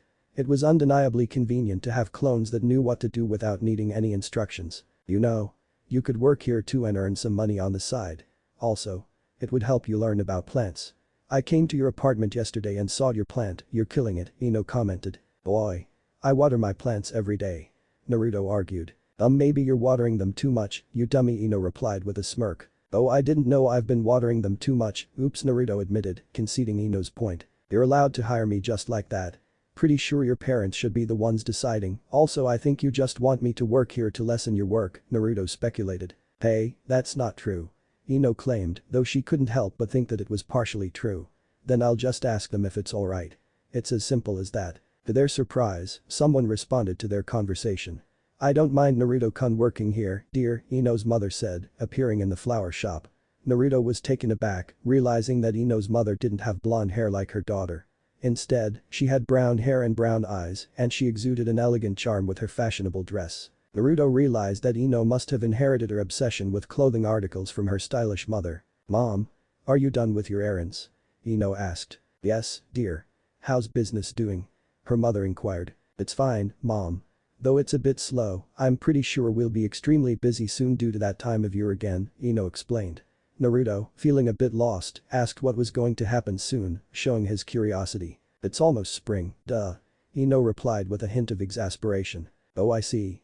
That makes sense, Naruto responded, still not fully understanding why spring was such a big deal. Gosh. I do wish Sasuke-kun would give me flowers when spring comes. Ino fantasized, causing Naruto to cringe as usual. There you go again, sweetheart. Always swooning over that Uchiha, Ino's mom teased. Mom? Ino protested. I'm just teasing, dear, her mom reassured her. Ino let out a sigh, knowing her mother was just joking. Anyway, see, I told you my parents wouldn't mind you working here, Ino said triumphantly. I'll think about it, though. Thanks for the offer, Yamanaka-san, Naruto replied, impressing Ino once again with his politeness. It was quite a sight to see the usually brash and loud Naruto being so courteous. No worries, dear. And please, call me Nariko, Ino's mother insisted. Sure thing, Nariko-san. Naruto grinned mischievously before returning to work alongside Ino and her mother. They continued their tasks, with Naruto occasionally engaging in friendly banter and jokes with Ino and her mom. The atmosphere in the flower shop became livelier with Naruto's presence, and even though he was still considering Ino's job offer, he couldn't deny that working there could be an interesting experience. The group of 3 Konoha ninjas were jumping from tree branch to tree branch alongside the border of Hai no Kuni, Land of Fire, as they were tasked to patrol the area and check for any suspicious activities. It was a relatively uneventful day on the job, prompting the 3 men to engage in casual conversation to pass the time. That's pretty much what happened, Tadao-san, one of the men said to his comrade. Look, man, I've been there. But you really have to stand up to your girl sometimes, my guy. If I were you, I'd defend myself in that situation. I don't know about you, but to me. Seems like your girl is fucking bossy, Kazuhiko-san, he replied, while their other companion made a whip sound, laughing loudly. Screw you. I'm not whipped, you bastard, at least I have a girlfriend. What about you, Makoto-san, huh? Kazuhiko retorted. Makoto seemed unfazed by the jab at his single status and continued to tease Kazuhiko about his predicament. You're whipped, just admit it, man, this is why I don't date civilians. Too clingy for my taste, he said. Why aren't you dating any Kunoichis in our village, then, Makoto-san? Tadao asked. Oh, you see, I have no problem with the idea of dating a fellow shinobi, so long as we don't work in the same department, you know. I'm worried about the awkwardness in the workplace if we were to break up. Also, I find them intimidating at times, Makoto admitted, causing the other 2 to burst into laughter. One of them even made chicken noises to mock him. As the 3 continued their patrol, they suddenly heard rustling noises in the distance. Tadao, their leader, signaled for them to be discreet and follow his lead, since investigating unusual occurrences was part of their job. The trio silently dropped down from the trees and formed a triangle formation to watch each other's backs. While Tadao inspected an odd footprint he had discovered, the other 2 resumed their conversation from earlier. Are you scared of Michiko-san from the cryptanalysis department? Kazuhiko asked. I don't know, she doesn't scare me, that's for sure. Although I don't think we have much in common, so it probably wouldn't work anyway, Makoto replied. Well, I've got nothing else, those are all the Kunoichis I know. Maybe you're just screwed and you're gonna end up alone for the rest of your life, Kazuhiko teased, prompting Makoto to flip him off with his middle finger. Fuck you, Makoto replied. Why? Because she won't. Kazuhiko responded. Damn, Kazuhiko's not messing around, that's for sure. Anyway, you guys wait here. I'll check on one of the traps we set up nearby, Tadao added. Kazuhiko laughed at his friend's response and told him to be quick. Moments later, Tadao hasn't returned and the 2 of them were beginning to be worried. They tried calling out his name, but their leader had fallen silent and didn't respond at all. What the fuck? What's taking him so long? Kazuhiko asked. Makoto shrugged, speculating that Tadao must be somewhere nearby and couldn't have gone too far. Kazuhiko decided to look for their missing leader while they waited. Minutes passed and neither of his teammates returned. Anxiety began to creep up on Kazuhiko as he worried about their whereabouts. He started to overthink the possibilities of what might have happened. In Makoto's mind. Man, this freaking sucks. I swear this happened in one of those horror stories I've been reading. Where the hell are those two? They better not be playing a prank on me. If they are, I swear I'll fucking deck them so hard they're gonna. He couldn't finish his sentence when suddenly he heard a cry of pain coming from a distance. But the unmistakable voice of Kazuhiko echoing through the air, Makoto's senses heightened, propelling him towards the origin of the sound with a sense of urgency. He channeled his chakra into his legs, allowing his body to surge forward with remarkable speed. Racing through the terrain, Makoto's eyes caught sight of a kunai, its surface stained with crimson, lying on the forest floor. It held a significant meaning to him, for it was Kazuhiko's cherished weapon, distinguished by a unique feature: the presence of a ring situated between the blade and the handle, unlike the conventional kunais with a ring positioned at the end. Drawn towards it, he approached cautiously, his footsteps muffled by the whispering foliage. As he neared the fallen kunai, a sudden rustling from the nearby bushes startled him. Instinctively, Makoto flung a barrage of shurikens towards the disturbance, only to be greeted by the sight of a harmless rabbit emerging from the verdant undergrowth. Exhaling a relieved breath, he let his tense muscles relax, grateful that his wild imagination hadn't conjured a more sinister threat. Yet, even as he dismissed the false alarm, his worry for his missing comrades pressed upon his mind, casting a shadow over his thoughts. Lost in contemplation, the forest's mood turned somber, the gentle drizzle of raindrops commencing their descent from the heavens above. Makoto raised his gaze, his eyes meeting the cloudy expanse, gauging the approaching darkness. Where in the world could they be?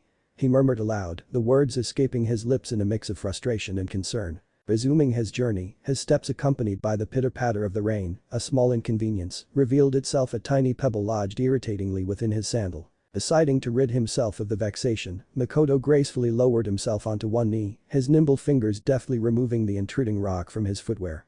Once the matter was resolved, he carefully adjusted his shinobi sandals, ensuring their proper fit. However, as he rose to his feet, a peculiar occurrence caught his attention: an object descending from the sky, catching the glimmer of sunlight amidst the rain. Drawing closer, Makoto's eyes widened with dread as he identified the source: a steady drip of blood, falling from a considerable height above. Lifting his gaze towards the ominous spectacle, Makoto's heart skipped a beat, his breath catching in his throat. He beheld a grotesque creature, its maw oozing crimson, a foreboding sight that sent a shiver down his spine. Before he could react, the creature launched itself at him with unparalleled speed, its claws slashing through the air. In that chilling moment, Makoto vanished from sight, leaving behind an unanswered question in the depths of the forest, forever obscured, forever lost. In Konoha, Naruto's casual remark permeated the air, breaking the silence that enveloped his teammates who eagerly awaited the arrival of their sensei. Ino, raising an eyebrow inquisitively, couldn't help but ask, "What's on your mind, Naruto?" With a mischievous glimmer in his eyes, Naruto replied, "I've been thinking, if you use a straw to consume soup, are you eating it or drinking it?" Ino's deadpan stare met Naruto's absurd question, while Shino maintained his usual enigmatic silence. "Huh? Obviously, you're still eating it, duh," Ino retorted. "Soup is a food, so you're eating it. And besides, why on earth would you use a straw to begin with, Naruto?" Naruto shrugged, his curiosity undeterred. "I was just wondering, geez, I mean, sure, using a spoon is the conventional way, but think about it for a second. What's the purpose of a straw then?" "A sip or drink liquids," Ino replied matter-of-factly. Naruto countered with a playful grin, "So, if you use it to consume soup, then you're drinking it, right?" Ino massaged her temples, a gesture of mild exasperation. "You eat soup, Naruto? Not drink it? Seriously, it's too early in the morning for this." She glanced towards Shino, wondering what his perspective would be. Naruto's face lit up with triumph as Shino voiced his agreement. "See? Shino gets it," he exclaimed, reveling in the unexpected alliance. Meanwhile, a visible vein throbbed on Ino's forehead, her disbelief tinged with frustration. "Did I hear that right?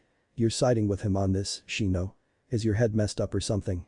She wondered aloud, her incredulity palpable. Maintaining his calm demeanor, Shino calmly replied, "I think Naruto's logic checks out, Ino." Ino found herself at a loss for words, unable to fathom how both Naruto and Shino could stand united on this peculiar matter.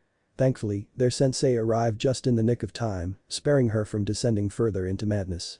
"Sorry I'm late. I had some things to attend to. You guys ready for our mission today?" Asuma's voice resonated, diverting their attention. Both Naruto and Shino nodded affirmatively, their readiness evident. Ino, on the other hand, teetered on the edge of composure, her mind still grappling with the soup conundrum. What's wrong with her? Asuma inquired, curious about the turmoil that seemed to be brewing within his female student. Naruto seized the opportunity to enlighten their sensei, blurting out, I ask if you use a straw to consume soup, are you eating it or drinking it? Shino and I both said drinking, since straws are used for drinking. Ino turned to Asuma, her eyes pleading for him to set the record straight. Tell them they're wrong, Asuma-sensei, she implored, desperately seeking a voice of reason. Asuma pondered the question for a while, his gaze distant as he mulled over the enigmatic soup dilemma. After a few minutes of contemplation, he finally arrived at a verdict.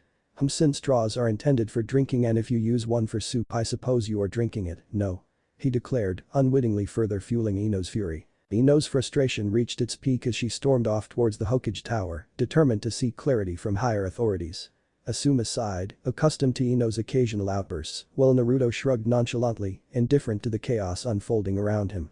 Shino, as enigmatic as ever, remained silent throughout the entire exchange. Recognizing the need to address the situation, Naruto and Asuma exchanged glances, silently agreeing to follow Ino and catch up with her, hoping to find a resolution to the heated soup debate. At the Hokage tower, Asuma's knuckles rapped against the door, the sound reverberating through the corridor, signaling their presence to the Hokage. After a brief wait, they were granted permission to enter, and the team stepped into the Hokage's office.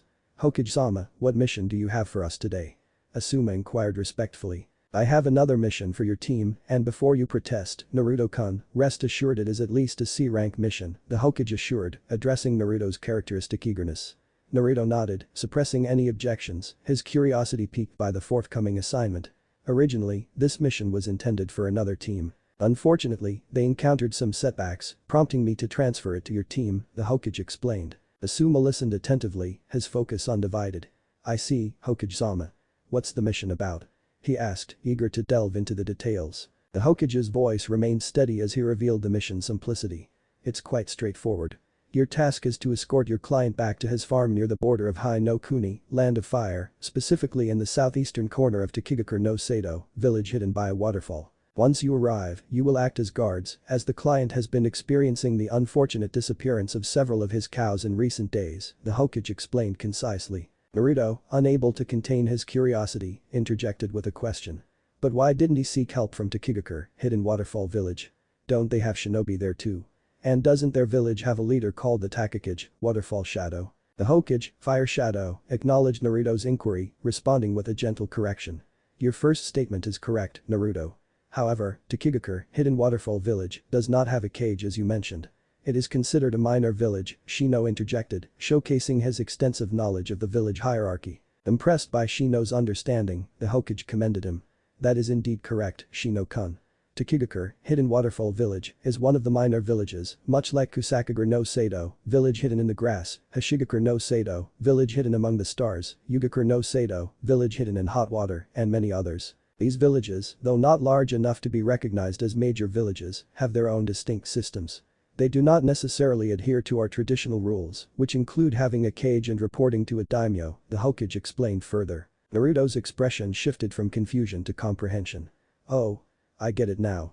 Thanks, Hokage Jiji. He exclaimed, flashing his characteristic foxy grin, amusing the Hokage. Just as the conversation settled, the office door swung open, revealing a lady, presumably the Hokage's assistant, holding a bowl of steaming miso soup. Hokage-sama, here is your bowl of miso soup for breakfast. And beside it, the pastry you requested earlier, she said, her smile radiating warmth. The Hokage, fire shadow, thanked her graciously, reaching for the spoon to savor the nourishing meal. However, his eyes caught Ino's peculiar expression, and he paused, sensing something amiss. Concern etched across Hirazen's face as he observed Ino's troubled expression. Sensing the urgency, Naruto recounted the earlier conversation, posing the same question to the Hokage. Hirazen rubbed his chin thoughtfully, his gaze fixed on the distant horizon, as he pondered the philosophical conundrum. I believe that the straw itself doesn't hold much significance, Naruto-kun. What truly matters is the presence of solids in the soup. If there are solids, you would be eating them and, simultaneously, drinking the liquid. Therefore, I'd argue that you are both eating and drinking the soup. It's quite amusing, Naruto-kun. I'll have to give it more thought, Hirazen chuckled, appreciating the peculiar inquiry. But that matter settled, Hirazen concluded the discussion.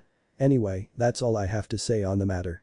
You are all dismissed, he announced, signaling the end of their meeting.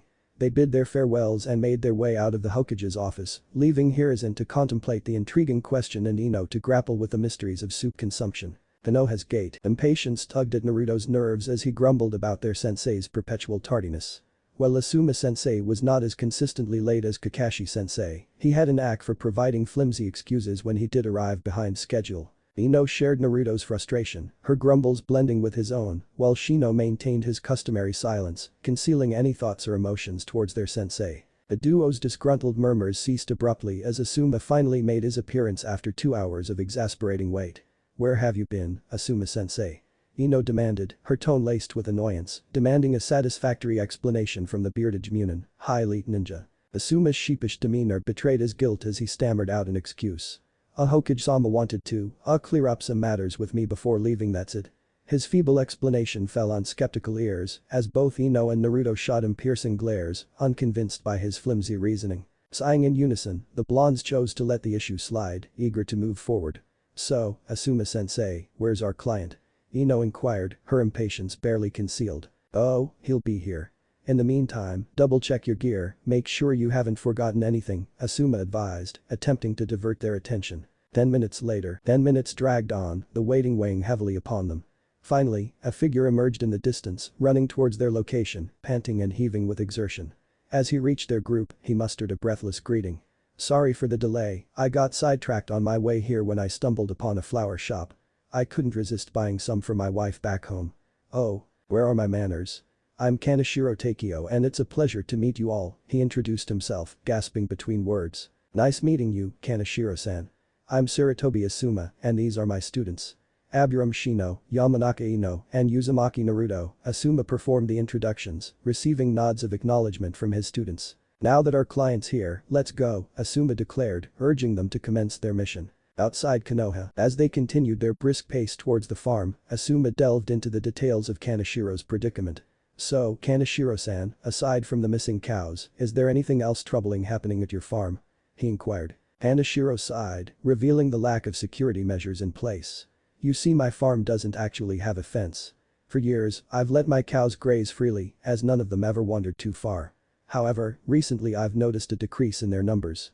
I usually count them every few days to ensure none go missing. Though I guess it's partly my fault for being too complacent," he admitted, a hint of self-blame in his voice. Asuma acknowledged the explanation with a curt response, taking a puff from his cigarette as he mulled over the situation. Ino chimed in, suggesting potential culprits. "Kaneshiro-san, do you have any idea who or what could have taken your cows? It could be bandits or predators lurking in the area," she offered, trying to contribute to the discussion. "I do believe it might be bandits or poachers who frequent the vicinity. I'll make sure to take precautionary measures to prevent this from happening again," Kaneshiro assured them, determination seeping into his words. "Well, whoever took your cows, I'll be sure to use my sweet moves on them, you'll see, Dadabeo," Naruto said, for he was unable to contain his enthusiasm. His proclamation elicited laughter from Asuma and Kaneshiro, while Ino rolled her eyes at his antics. Shino, true to his nature, remained unfazed and silent. "Who are you again? I wasn't able to catch your name earlier," Takeo asked. Naruto gave him his iconic foxy grin and introduced himself in a grand manner. "The name's Uzumaki Naruto. Future Hokage of Konohagakure no Sado, I'll make it come true, you best believe it," Naruto declared proudly. Takeo and Asuma chuckled, Ino rolled her eyes and Shino, well, he's Shino so he didn't react or anything. "That's a rather admirable dream you have, Uzumaki-san. I truly hope you make your dream come true," Takeo said in a sincere tone. In response, Naruto thanked him for his kind words. Curious about their client's aspirations, Naruto engaged Kaneshiro in conversation. "What about you, Kaneshiro-san? Do you have any dreams or ambitions?" he inquired, eager to learn more about the man. Kaneshiro's smile wavered briefly as he reminisced. "Well, I used to dream of becoming a renowned ninja. But as I grew older, I realized the life of a shinobi wasn't for me. I didn't have the courage to pursue that path. Fortunately, I discovered something else I was passionate about," he replied, a note of contentment in his voice. The conversation continued as they walked, with Naruto and Kaneshiro exchanging stories and aspirations. The camaraderie between the team and their client began to blossom, setting the stage for their upcoming mission. "And what is it?" Ino asked curiously. Takeo smiled warmly. "I'm passionate about my current profession, which is farming. It's a relaxing and rewarding way of life. My wife actually introduced me to the world of farming before we got married and I can't imagine my life without her. That's why I was a bit late in meeting you all. I stopped by a flower shop to buy some flowers for her. I must admit, I know very little about flowers, but luckily a kind woman helped me choose the perfect ones for my beloved," he explained. Naruto chimed in, "Oh. You must have met Ino's mom at Yamanaka Flowers, her family owns it." Takeo appeared confused. "I see, yes, I did visit their store. You Yamanakas certainly have a deep understanding of botany." Ino couldn't help but feel proud of her family's expertise. "It's in our blood, after all." Asuma interrupted their conversation, shifting the focus back to their journey. "Sorry to break up the conversation, but how much longer before we reach your ranch, Kaneshiro-san?" he asked. Takeo replied, revealing that they still had quite a distance to go. As the daylight began to fade, Asuma made a decision. "It's getting dark, I suppose it's time to set up camp for now, Naruto, create clones and have them gather firewood. The rest of you, prepare the campsite. Consider this part of your training. Once you become Chunin, middle journeyman ninja, you'll need to handle missions like this on your own. So, get to work." The three young shinobi nodded in understanding and swiftly started their tasks. Takeo observed their efficiency and couldn't help but be impressed. "Sarutobi-san, I must say, your students are truly impressive. Though I'm not sure how much weight my opinion holds when it comes to all things shinobi," he complimented Asuma. Asuma exhaled a plume of smoke and responded, "Yeah, I'm really proud of them too. I've only been their teacher for a short time, but they've shown great potential." Tadao nodded in agreement and the two adults engaged in conversation while the young shinobi diligently carried out their assigned tasks. After setting up camp in a forest outside of Konoha, the group continued their journey towards Takeo's ranch. The presence of their client had slowed down their progress, but they pressed on nonetheless. Hours passed and they found themselves nearing their destination. The sun's rays filtered through the thick foliage, creating a cooler atmosphere as they walked. The sound of chirping birds and rustling leaves filled the air. "We're almost there, it should be just up ahead," Takeo informed the group.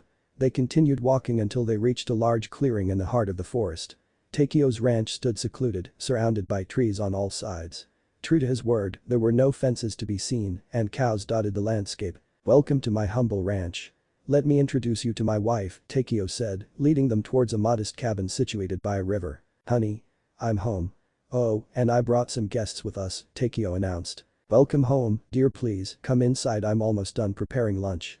"I'm sure all of you must be hungry from your travels," a woman's voice replied. "You bet we're hungry. Dadabeo."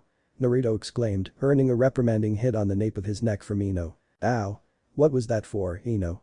he protested, rubbing the back of his head. "Where are your manners, Naruto? We're guests here, so show some respect," Ino scolded, rolling her eyes. Naruto fell silent, still nursing the slight pain. "I want you all to meet my wife, Akemi," Takeo said, giving her a kiss and presenting her with the flowers he had bought. "It's a pleasure to meet you, Akemi-san." "Thank you for having us here," Asuma greeted politely, while his students offered their greetings as well. "Nice to meet you, Akemi-san." "Hello, Akemi-san." "Hi, Akemi-san." Shino, Ino and Naruto greeted Akemi respectively. "Oh, the pleasure is mine. Please, come and have a seat. The food is almost ready," Akemi said warmly, gesturing for the group to sit at the dining table.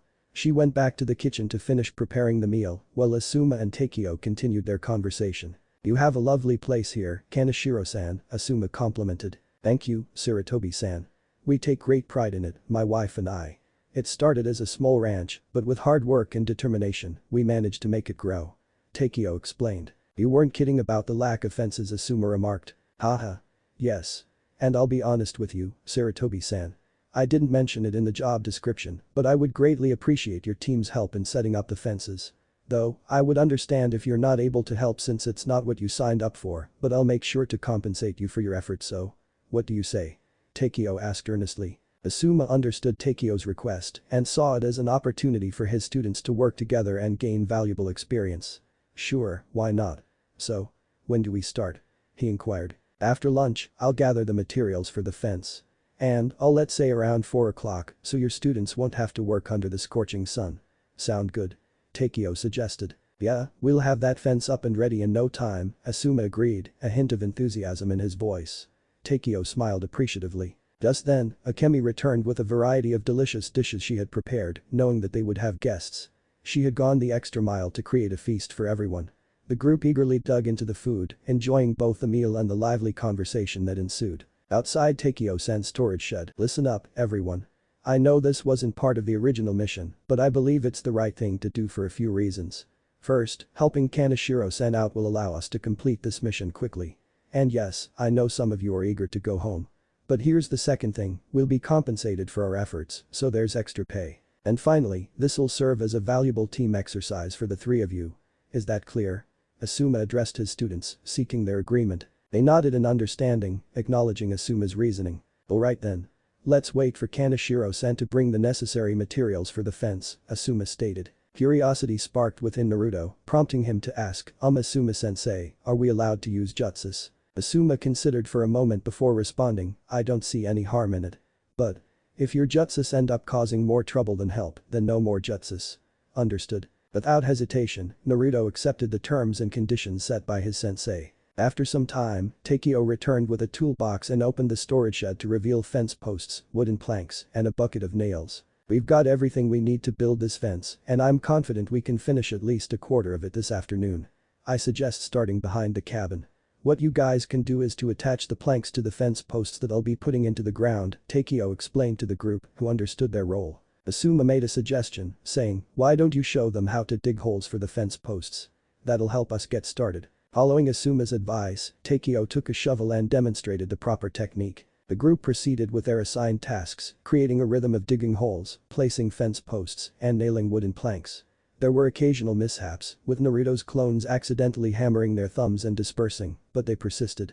The job took around 3 hours, and by 7 o'clock, they had completed a quarter of the fence. Great job, everyone. Y'all can go wash up and wait for Akemi to call you all for dinner, Takeo praised with a smile. But before they left, Asuma had something to say. After dinner, I'll take the first watch. You three can decide amongst yourselves who'll take the second watch. Might as well figure out the first and second watches for tomorrow too, Asuma instructed before leaving his students to make their decision. Ino took the lead and asked, alright then, how do you guys want to settle this? Shino replied, I'm open to any suggestions. Naruto, ever enthusiastic, chimed in, I've got the perfect idea, Ino. We'll settle this with a game of Janken.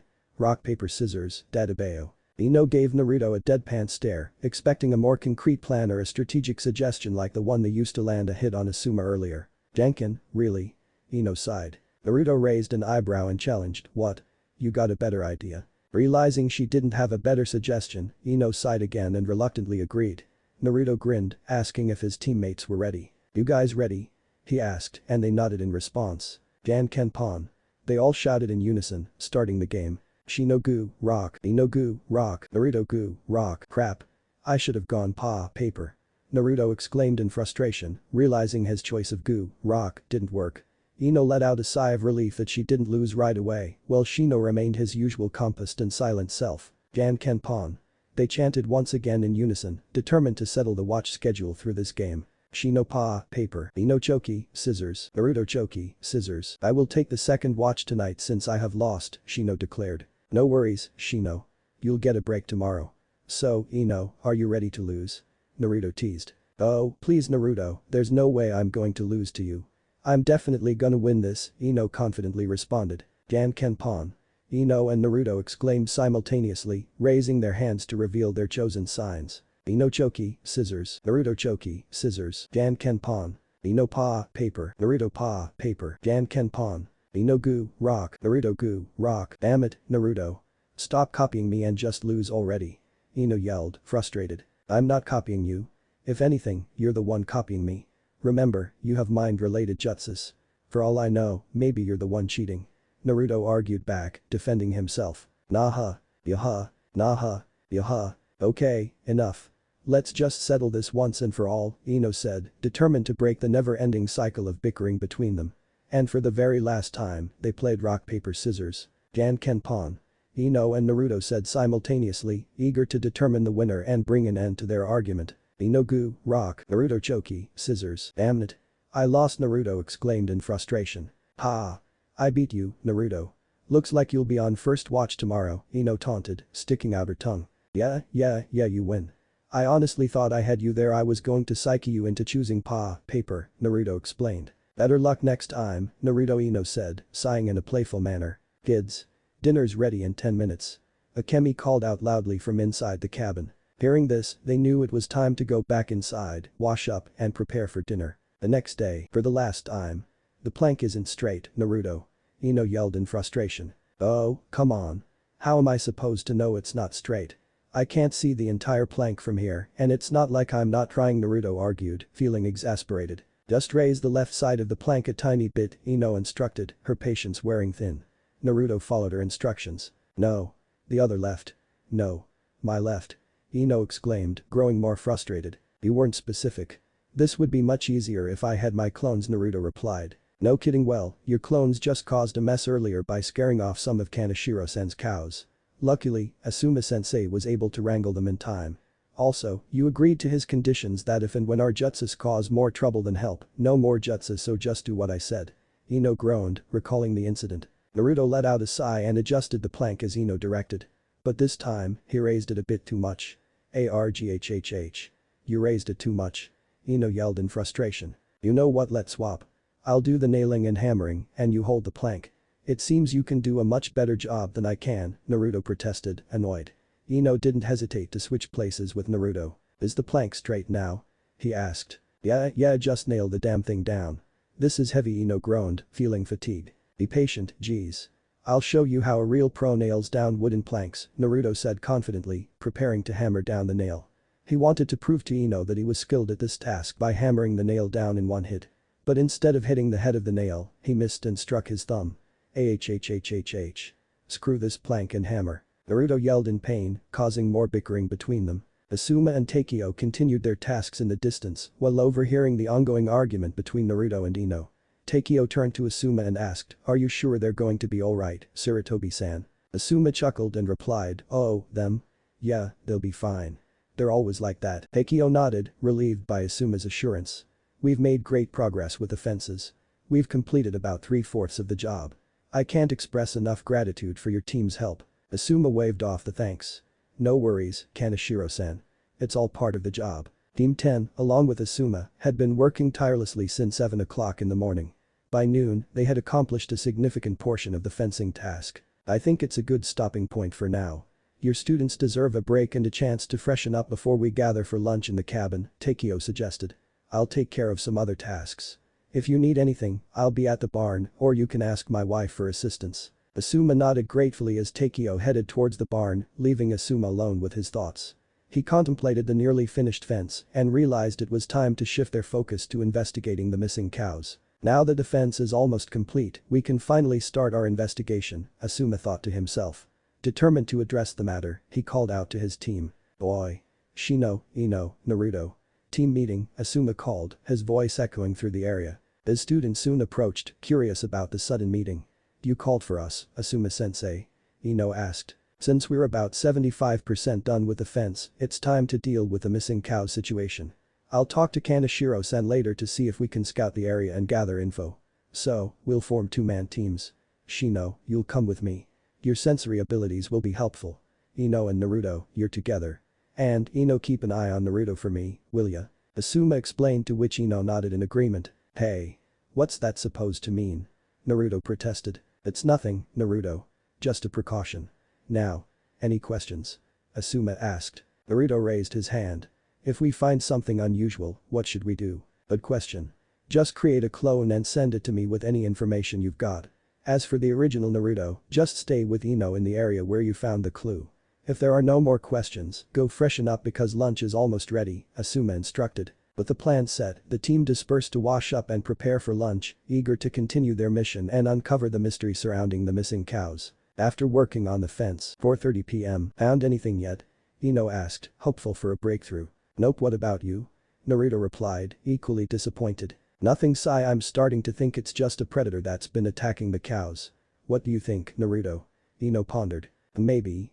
But let's keep looking, Naruto responded, determined to find answers. As they continued their search, a foul odor permeated the air, catching Ino's attention. Ugh, what in Kami's name is that smell? It smells awful. Naruto, did you step on crap? Naruto defended himself. If I did, you would have smelled it constantly earlier. Well, whatever that smell is, it's disgusting, Ino remarked, wrinkling her nose in disgust. Naruto seized the opportunity to tease Ino. Since you can smell something, maybe you can put that nose to use. I've heard that pigs have a great sense of smell. Maybe that's why Sakura-chan calls you Ino Pig. Ino retorted sarcastically. Ha ha, very funny, Naruto. They chuckled briefly before refocusing on their investigation. However, as Naruto walked, he suddenly tripped on an object, causing him to curse in pain. Ah, damn it. What the heck did I trip on? Naruto exclaimed, rubbing his knee. He then noticed something on the ground that caught his attention. Ino. You might want to check this out, Naruto called out, his voice filled with a mix of surprise and concern. What is it? Did you find something? Ino hurried over to where Naruto was. If that's what I think it is, then yes, Naruto replied, his eyes fixed on the discovery. Ino's shock mirrored Naruto's as they stood before the mangled corpse of a cow. It was torn apart beyond recognition, its body reduced to a horrifying sight. One of its legs protruded from a large bush, concealing most of the remains. Inside the bush, the innards and guts of the poor creature were strewn about. It was clear that something sinister was at play. Realizing the gravity of the situation, Naruto swiftly created a clone of himself and instructed it to fetch Asuma. They needed their sensei's expertise and guidance to handle this distressing discovery. Moments later, why would bandits want to kill something they planned on stealing? Isn't it much better for them to take as many cows as they can? Shino voiced his thoughts. Before regrouping with Naruto and Ino, Shino and Asuma had come across a nearby campsite. The presence of a used campfire and scattered litter indicated that someone had been there. Asuma examined the corpse more closely and noticed that its leg was broken. In Asuma's mind, they must have left this one behind too, since it's slowing them down. With a broken leg, the cow wouldn't be able to keep up, making it an easy target. It could have been both, Asuma interjected. What do you mean by both, Asuma-sensei? Ino inquired. Look at its leg, or what used to be its leg. Notice anything odd? Asuma pointed out. It's broken, Ino observed. Exactly. To the bandits, a broken leg would slow them down and increase the risk of being caught. So, they made the smart decision to leave it behind. In the wild, a lone and injured prey becomes an easy target for predators, resulting in a mangled corpse like this, Asuma explained. Naruto chimed in, so, I guess we should be more concerned about the bandits than the predators, then. Especially since we're almost finished building the fence, right? Exactly, Asuma acknowledged with a nod. He was impressed by Naruto's reasoning. Since you'll be on guard duty tonight, I suggest you create clones and scatter them throughout the ranch. We'll also discuss with Kaneshiro-san if he's willing to use some cows as bait, placing them strategically but not too far from the ranch. Let's see if the bandits take the bait. Naruto nodded eagerly, fully on board with the plan. The second floor of Takio's barn, 9:30 p.m. Naruto stood in his chosen spot, a wide expanse of open space that offered him a commanding view. The scent of manure wafted through the air, mingling with the crisp night breeze.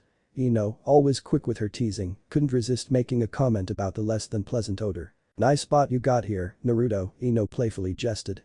Open space, and it also smells like crap here. Good choice. Naruto couldn't help but roll his eyes, accustomed to Ino's banter. He explained, very funny, Ino, Asuma-sensei told me to stand guard here. He said it's a good vantage point since I can have a clear eye on the cows just outside. Laugh all you want now, but later, it'll be your turn here. Ino continued her teasing, adding, that's alright. By then, all the bad odors will stick to you. Naruto playfully stuck out his tongue in response. Relax, I'm just kidding anyway, I'm going to call it a day, Naruto. Just wake me up when it's my turn. Good night, Ino said, heading down to the first floor of the barn, leaving Naruto alone with the cows and their abundant piles of manure. Alright then, good night, Ino, he replied, watching as she nodded and disappeared from sight. Naruto settled in, his senses now attuned to the sounds of the night and the earthy scent that permeated the air. The task at hand may not have been glamorous, but he understood the importance of his duty, even in the midst of a less than ideal location. Near the ranch, unknown location. 1:45 p.m. The moon cast its pale glow over the ranch, and in the darkness, two figures huddled together, discussing their precarious situation. The elder brother scanned their surroundings, sensing the owner's heightened awareness. Looks like the owner is onto us, brother, he whispered, his voice filled with a mix of annoyance and concern. His younger sibling nodded, glancing at the new fence that encircled the ranch. Yeah, no shit, I can definitely see the new fence, moron, they're stepping up security. A momentary silence hung in the air as they contemplated their next move. What do we do then? The younger brother asked, his voice laced with urgency. The elder brother's gaze hardened, determination shining in his eyes. Same thing we always do, he replied with a steely resolve. We take the cows quietly. But this will probably be the last time we can steal from this ranch without any issues. A brief pause followed, broken only by the rustling of leaves in the breeze. Should we wait for him? The younger one inquired, a hint of uncertainty in his voice. The elder brother let out a sigh, his frustration evident. Obviously, you idiot, you know how that motherfucker is, he said, bitterness seeping into his words. Always a stick in the mud and a stickler to his rules. Guy's a dick and ass most of the time, you know. His younger brother's eyes widened in caution. SHHHH, what if he hears you? He whispered, casting a wary glance around them. Ah, fuck him, the elder brother spat, dismissing the concern. I don't care about that bastard. all I want is to make money. Now, shut your yap and go get him, he commanded, his tone leaving no room for argument. The younger brother nodded, acknowledging his orders, and silently slipped away into the night, their risky venture hanging in the balance.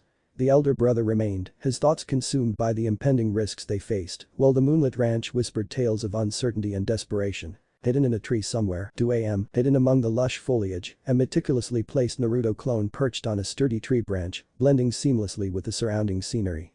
Its purpose? To remain undetected, ready to pounce upon any unsuspecting trespasser who dared to take the bait.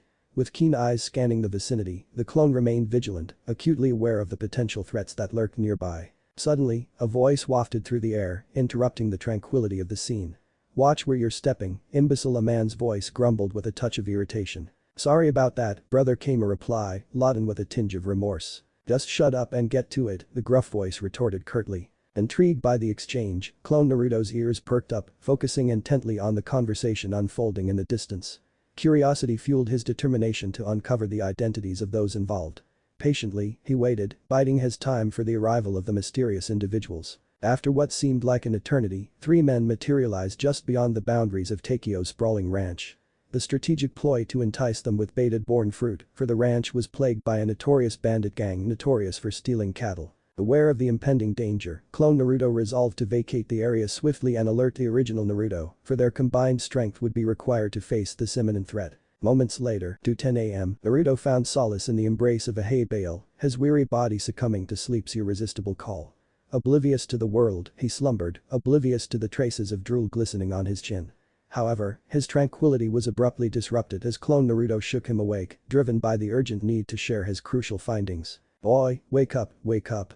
Clone Naruto implored, his voice tinged with urgency. "I wasn't sleeping, Asuma-sensei, I swear, I was just resting my eyes," Naruto protested, his drowsiness temporarily clouding his senses. "I'm not Asuma-sensei, idiot," the clone snapped, exasperated by the mix-up. Naruto, now fully aware of his surroundings, rubbed his eyes and comprehended the truth. Standing before him was one of his clones, not his mentor. A mischievous grin played upon his lips as he playfully retorted, "Well, if I'm an idiot, then you're an idiot." Brushing aside the light-hearted banter, clone Naruto delved straight into the heart of the matter. "Whatever, that doesn't matter. We have intruders." "They took the bait," he informed, his voice laden with seriousness. Curiosity ignited within Naruto's heart, his thirst for action finally quenchable after a prolonged period of anticipation. Eager for details, he inquired, "How many?" "3 of them, they're near the unfinished section of the fence," clone Naruto responded promptly, relaying precise information. Understanding the urgency of the situation, Naruto assumed his role as the leader. "Alright then, return there and tail them. I'll alert the others," he commanded, his voice resonating with determination. The clone nodded in acknowledgement before swiftly departing, leaving Naruto brimming with enthusiasm at the prospect of long-awaited excitement. Takio's cabin, 2:15 a.m. As Naruto gently tapped Asuma-sensei's shoulder, he uttered, "Asuma-sensei, we have trouble." Asuma, who had been peacefully slumbering on a couch upstairs, emitted a groan of frustration. Meanwhile, Shino and Ino were nestled in a spare bedroom where they had been resting for the past few days. "Took him long enough," Asuma grumbled, expressing his impatience. He turned to Naruto, posing the same question he had asked his clones earlier. Without hesitation, Naruto simply regurgitated the information his clone had relayed. Satisfied with the update, Asuma instructed Naruto to awaken their companions and prepare for action. "Awake the others and meet me at the back," Asuma commanded, taking hold of his pouch brimming with essential ninja tools as he descended the stairs. Naruto set out to rouse his teammates, beginning with Shino, knowing him to be the more easily awakened of the two. With a gentle nudge, Naruto whispered, "Shino, wake up. We need to meet up with Asuma-sensei at the back. It's go time." As expected, Shino stirred without resistance, promptly adhering to the instructions. Now came the challenging part, waking Ino. I'm definitely getting punched in the face," Naruto thought to himself as he knelt down beside Ino. However, before he could gently nudge her, Ino's eyes abruptly widened upon realizing Naruto's proximity. Reacting on instinct, Ino swiftly struck Naruto square in the face with a clean and forceful punch. Stumbling backward, Naruto rubbed his cheek, exclaiming, "Damn it. I knew I was going to get punched. What on earth was that for?" "What are you doing, you pervert?" Ino retorted, her anger palpable. "The pervert, you're the one who punched me, you psycho." Naruto fired back, his frustration evident. Defending herself, Ino argued, "When I said wake me up, I didn't mean for you to invade my personal space." "What? I wasn't invading your personal space. You're completely out of your mind, you know that. Forget it, Asuma-sensei told me to wake you all up." "We've got company," Naruto explained, attempting to defuse the situation. Concerned, Ino inquired, "They took the bait." Yeah, just get ready and make your way to the back. I'll head there now." "We'll wait for you," Naruto responded while tenderly caressing his cheek, feeling the sting of Ino's punch. At the back of Takio's cabin, 2:30 a.m. I already informed Kaneshiro-san and Akemi-san about the intruders and told them to stay put so we can handle this. "You all ready?" Asuma asked, seeking confirmation from his students. Each of them nodded in response. "Okay, good. Did you send a clone to follow them?" Asuma inquired. "You bet." Naruto replied confidently. "Okay, where is it?" Asuma pressed for information. It suddenly dawned on Naruto that he had lost track of his clone. He stammered, feeling a sense of embarrassment. "What's the matter?" Asuma questioned, sensing Naruto's hesitation. "I don't know where my clone went," Naruto admitted sheepishly. "How are we supposed to find them now, Naruto?" Ino interjected, expressing her concern. "I'm sorry. I didn't think this through. Maybe if I create more clones, we could possibly locate them," Naruto suggested, attempting to salvage the situation. "No, kid, dispel all of them," Asuma firmly retorted. "Huh? But why? If I dispel them, the clone I sent to follow the intruders will vanish too," Naruto protested. "Just trust me on this one.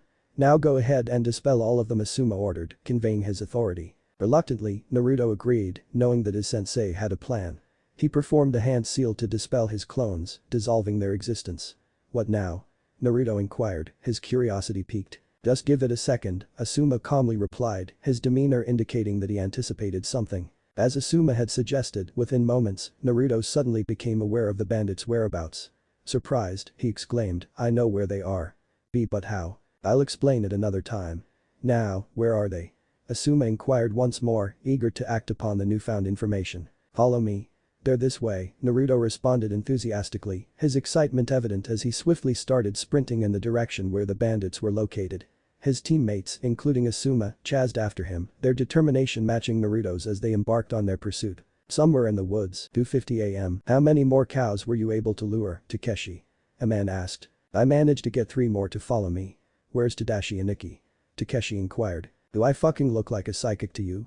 the man retorted. "Geez, I was just asking," Takeshi replied. "Quit yapping and get these cows out of here," the man ordered. The two men proceeded deeper into the forest, accompanied by the stolen cows. Keeping the cows together proved to be a challenging task, but the bandits persisted, driven by the allure of money. After a while, they arrived at a smaller clearing near the base of a tall cliff, a contrast to Takio's spacious ranch. Standing before them was their elder brother. "Where are the cows, Katashi?" he inquired. "We've got them right here, Ikki." "Now what?" Katashi responded. "We head east. The nearest town is located in Ta-no-Kuni, land of rice fields. Once we sell these cows, we'll be in for a hefty payday," Tadashi chuckled, relishing the thought of a substantial profit. "But where do we steal from next?" Takeshi asked. "Just leave that part to me. Just do as I say," Tadashi asserted, much to Katashi's annoyance. Suddenly, they heard rustling from a distance. "What was that?" Katashi asked. A couple of kunai were thrown from the trees, narrowly missing their intended targets. "Shinobi, you idiots. You two were followed," Tadashi bellowed. "It's not my fault. If anything, it's Takeshi's fault," Katashi argued. I didn't know there were shinobi in the area," Takeshi offered. "That's why I told you to scout the damn area days ago." "You're useless," Tadashi exclaimed in frustration. "Sai, let's just get this over with. We know you're out there. Come out so we can settle this.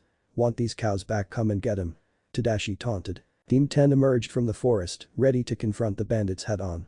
Tadashi chuckled at the sight of 3 children and 1 adult. "What's so funny?"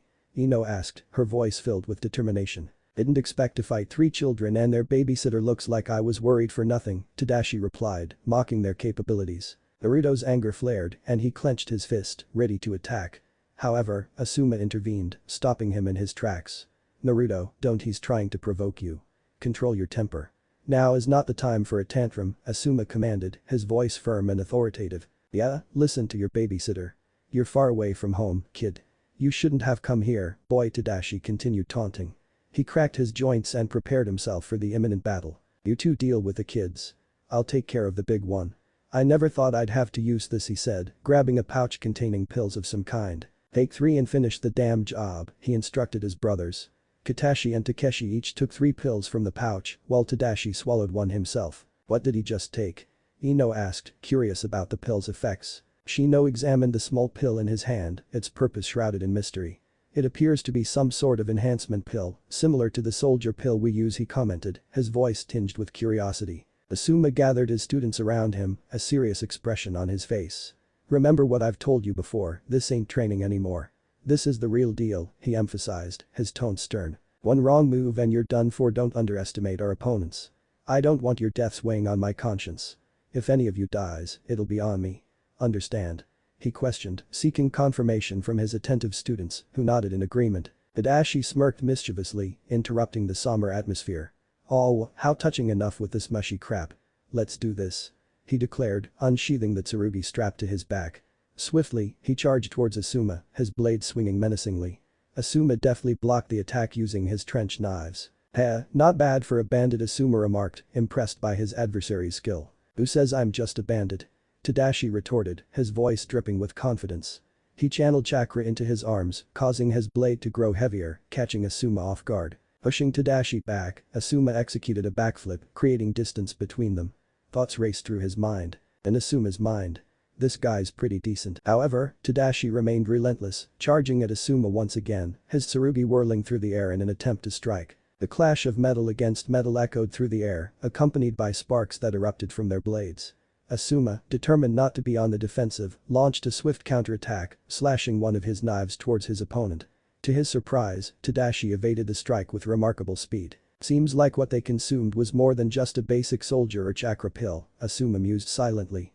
He continued his onslaught, slashing his blades relentlessly, but Tadashi skillfully blocked or dodged each and every attack. But Shino, Ino, and Naruto, we don't want to fight you, Naruto pleaded, his voice filled with earnestness. I wouldn't want to fight myself either, so back off.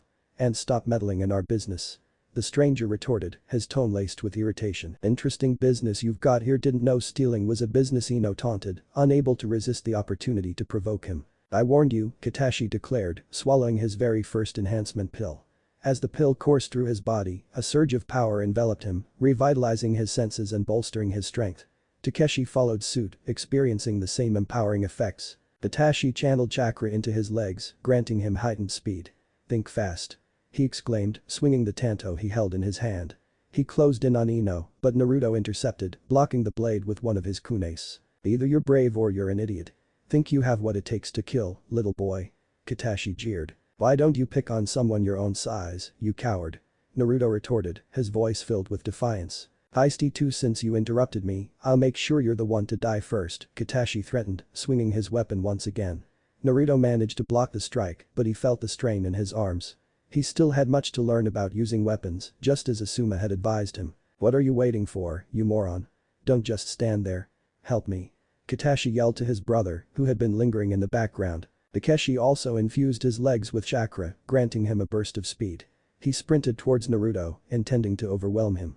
However, Shino intervened, impeding Takeshi's progress by hurling a barrage of shurikens at him. Takeshi evaded the projectiles, causing him to change direction abruptly. Shino then unleashed his bugs in an attempt to hinder Takeshi, but they were swiftly incinerated by a well-timed fire-style jutsu. It appears they're more than just ordinary bandits, Shino observed, recognizing the enhanced abilities displayed by their adversaries. Naruto and Katashi continued their intense duel, their blades clashing with Ino, occasionally providing support through her well-aimed projectiles. She patiently awaited the opportune moment to employ her Shintention no Jutsu, mind-body change technique, to secure victory. However, she knew she couldn't unleash the jutsu recklessly, it would be a grave error. Naruto pushed Katashi back, creating some distance between them. Seizing the opportunity, he unleashed one of his signature moves. Kage Bunshin no Jutsu. Shadow clone technique, Naruto exclaimed. What? Can't handle me alone, you need backup, huh? Katashi goaded, attempting to unsettle Naruto and provoke a misstep. Naruto. Don't listen to him. He's trying to mess with your head. Ino shouted, her voice filled with concern. Shut your trap, kid. I'll deal with you later. Katashi shot back, dismissing her words. Just you wait. I'll show you what Uzumaki Naruto can do, Dadabeo. Naruto declared, charging towards Katashi. His clones sprinted alongside him, kunes gripped tightly in their hands. The clones closed in on Katashi, converging from every direction. Unyielding, they persistently pressed forward. However, fueled by the effects of the enhancement pills, Katashi skillfully defended himself. He dispelled the clones one by one, employing a flurry of punches, slices, kicks, and tosses to incapacitate them. Naruto. Hold him down. She urgently cried out. We're doing our best.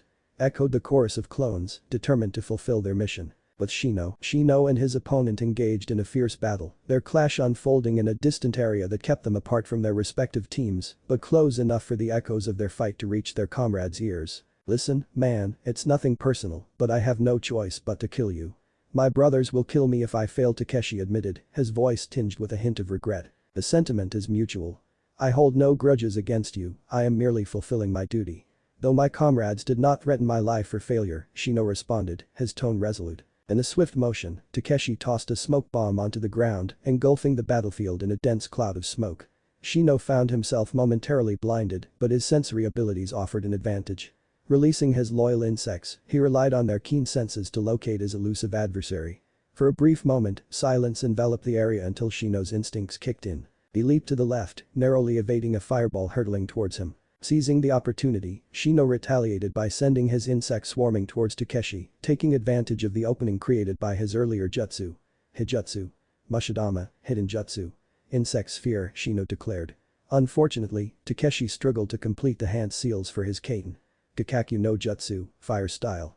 Fireball jutsu, in time. Overwhelmed by the swarm of insects, he couldn't help but exclaim, "Ugh, gross. Get these things off me." With his wakizashi in hand, Takeshi infused it with chakra, igniting the blade with flames. Kaiten. Hai Shinton no Jutsu, fire style. Flame spread technique. He bellowed, flailing his blazing weapon to eradicate the bugs that clung to him. After successfully eliminating the swarm, Takeshi turned, only to find his opponent had vanished. Forced into a defensive stance, Takeshi stood his ground, keeping his guard up and scanning his surroundings for any sign of Shino. It was then that he heard a rustling in the nearby bush. 3 replicas of Shino emerged simultaneously from different directions, launching a volley of shurikens towards Takeshi. Empowered by the enhancement pill he had consumed earlier, Takeshi adeptly deflected or evaded the projectiles aimed at him. While he managed to fend off Shino's initial assault, Takeshi found himself in an unfavorable position. Preoccupied with dodging the shurikens, Shino and his clones closed in, narrowing the distance between them. Engaging in close quarters combat proved challenging for Shino, a fighter accustomed to mid to long range battles, as Asuma had advised. However, in this situation, he found himself alone, Naruto and Ino, preoccupied with a more aggressive and volatile foe. Consequently, Shino stepped out of his comfort zone, transitioning between hand-to-hand combat and occasional long-range attacks. Caught off guard, Takeshi struggled to counter Shino's assault. In an unexpected turn, one of Shino's clones tackled him, causing both combatants to tumble across the ground. After a few moments, Takeshi regained his footing, swiftly dispelling the clone by slashing it with his weapon. The other clone lunged from behind but met a similar fate, easily neutralized. Both combatants were left panting, but Takeshi exhibited greater exhaustion. His chakra reserves were rapidly depleting, while Shino had conserved his energy throughout the battle. "I suggest you surrender," Shino interjected. "Why should I? They'll kill me." Takeshi retorted, fear evident in his voice. "You're almost out of chakra. If you use any more, you'll die anyway," Shino calmly reasoned. "Then I'll just ingest one more pill, problem solved," Takeshi declared, reaching behind him only to discover his pouch was missing. "Are you looking for this?" Shino revealed, holding the pouch in front of Takeshi. But how?" Takeshi exclaimed, disbelief coursing through him. "One of my clones detached it from your hip during our scuffle." "You didn't notice," Shino explained. "But how did I run out of chakra so quickly?" Takeshi questioned, frustration lacing his words. "Not only were you using your chakra inefficiently, but the bugs I sent to swarm you also drained some of your chakra," Shino revealed. Gritting his teeth, Takeshi tightened his grip on his blade. "They're gonna kill me," he admitted, his tone filled with fear. "Then turn yourself in," Shino suggested. Takeshi fell silent, dropping his weapon to the ground, a sign of defeat. Seeing this as an opportunity to restrain Takeshi, Shino retrieved ninja wire from his pouch. As he prepared to bind him, Takeshi swiftly threw a smoke bomb onto the ground, creating a dense plume of smoke that enveloped the area. Coughing due to the sudden smoke release, Shino waited for the haze to dissipate. When the smoke cleared, Takeshi had vanished, leaving Shino alone in the aftermath. But Naruto and Ino, crap. Ino exclaimed in frustration after her failed attempt to hit Katashi with her shurikens. "You're gonna have to try harder than that, girly. And you." Getting tired, Katashi taunted Naruto with condescension. "Physically? No. Tired of your crap. Very." Naruto jabbed back. "Ha. You've got moxie, kid. I respect that. Too bad I still need to kill you," Katashi sneered. "You have to find me first. Taju Kage Bunshin no Jutsu." "Multiple shadow clone jutsu," Naruto yelled, creating a multitude of clones that surrounded Katashi from all sides. "That jutsu again, you're a one-trick pony, kid." Katashi remarked. What's that supposed to mean? Naruto asked, oblivious to the insult's meaning. Stupid too. Katashi replied, further fueling Naruto's anger. The clones rushed towards Katashi, and although he managed to dispel a few, he was eventually overwhelmed and tackled to the ground. Under a pile of Naruto clones, Katashi remained quiet for a while. Did you get him? Ino asked anxiously. Suddenly, all the clones were thrown into the air, revealing an enraged Katashi who broke free effortlessly. Alright, that's it. Now you've really pissed me off. Time to die. Katashi hissed with fury. What the heck happened? How did he get stronger? Ino questioned, bewildered. I think he took another pill, and this one is probably more potent than the first, Naruto replied. What now? Ino inquired, uncertain of their next move. I guess it's now or never. I'll try to hold him down while you land your jutsu. I've got a plan, Naruto said confidently, earning Ino's trust despite not knowing the details. Hajukage Bunshin no Jutsu.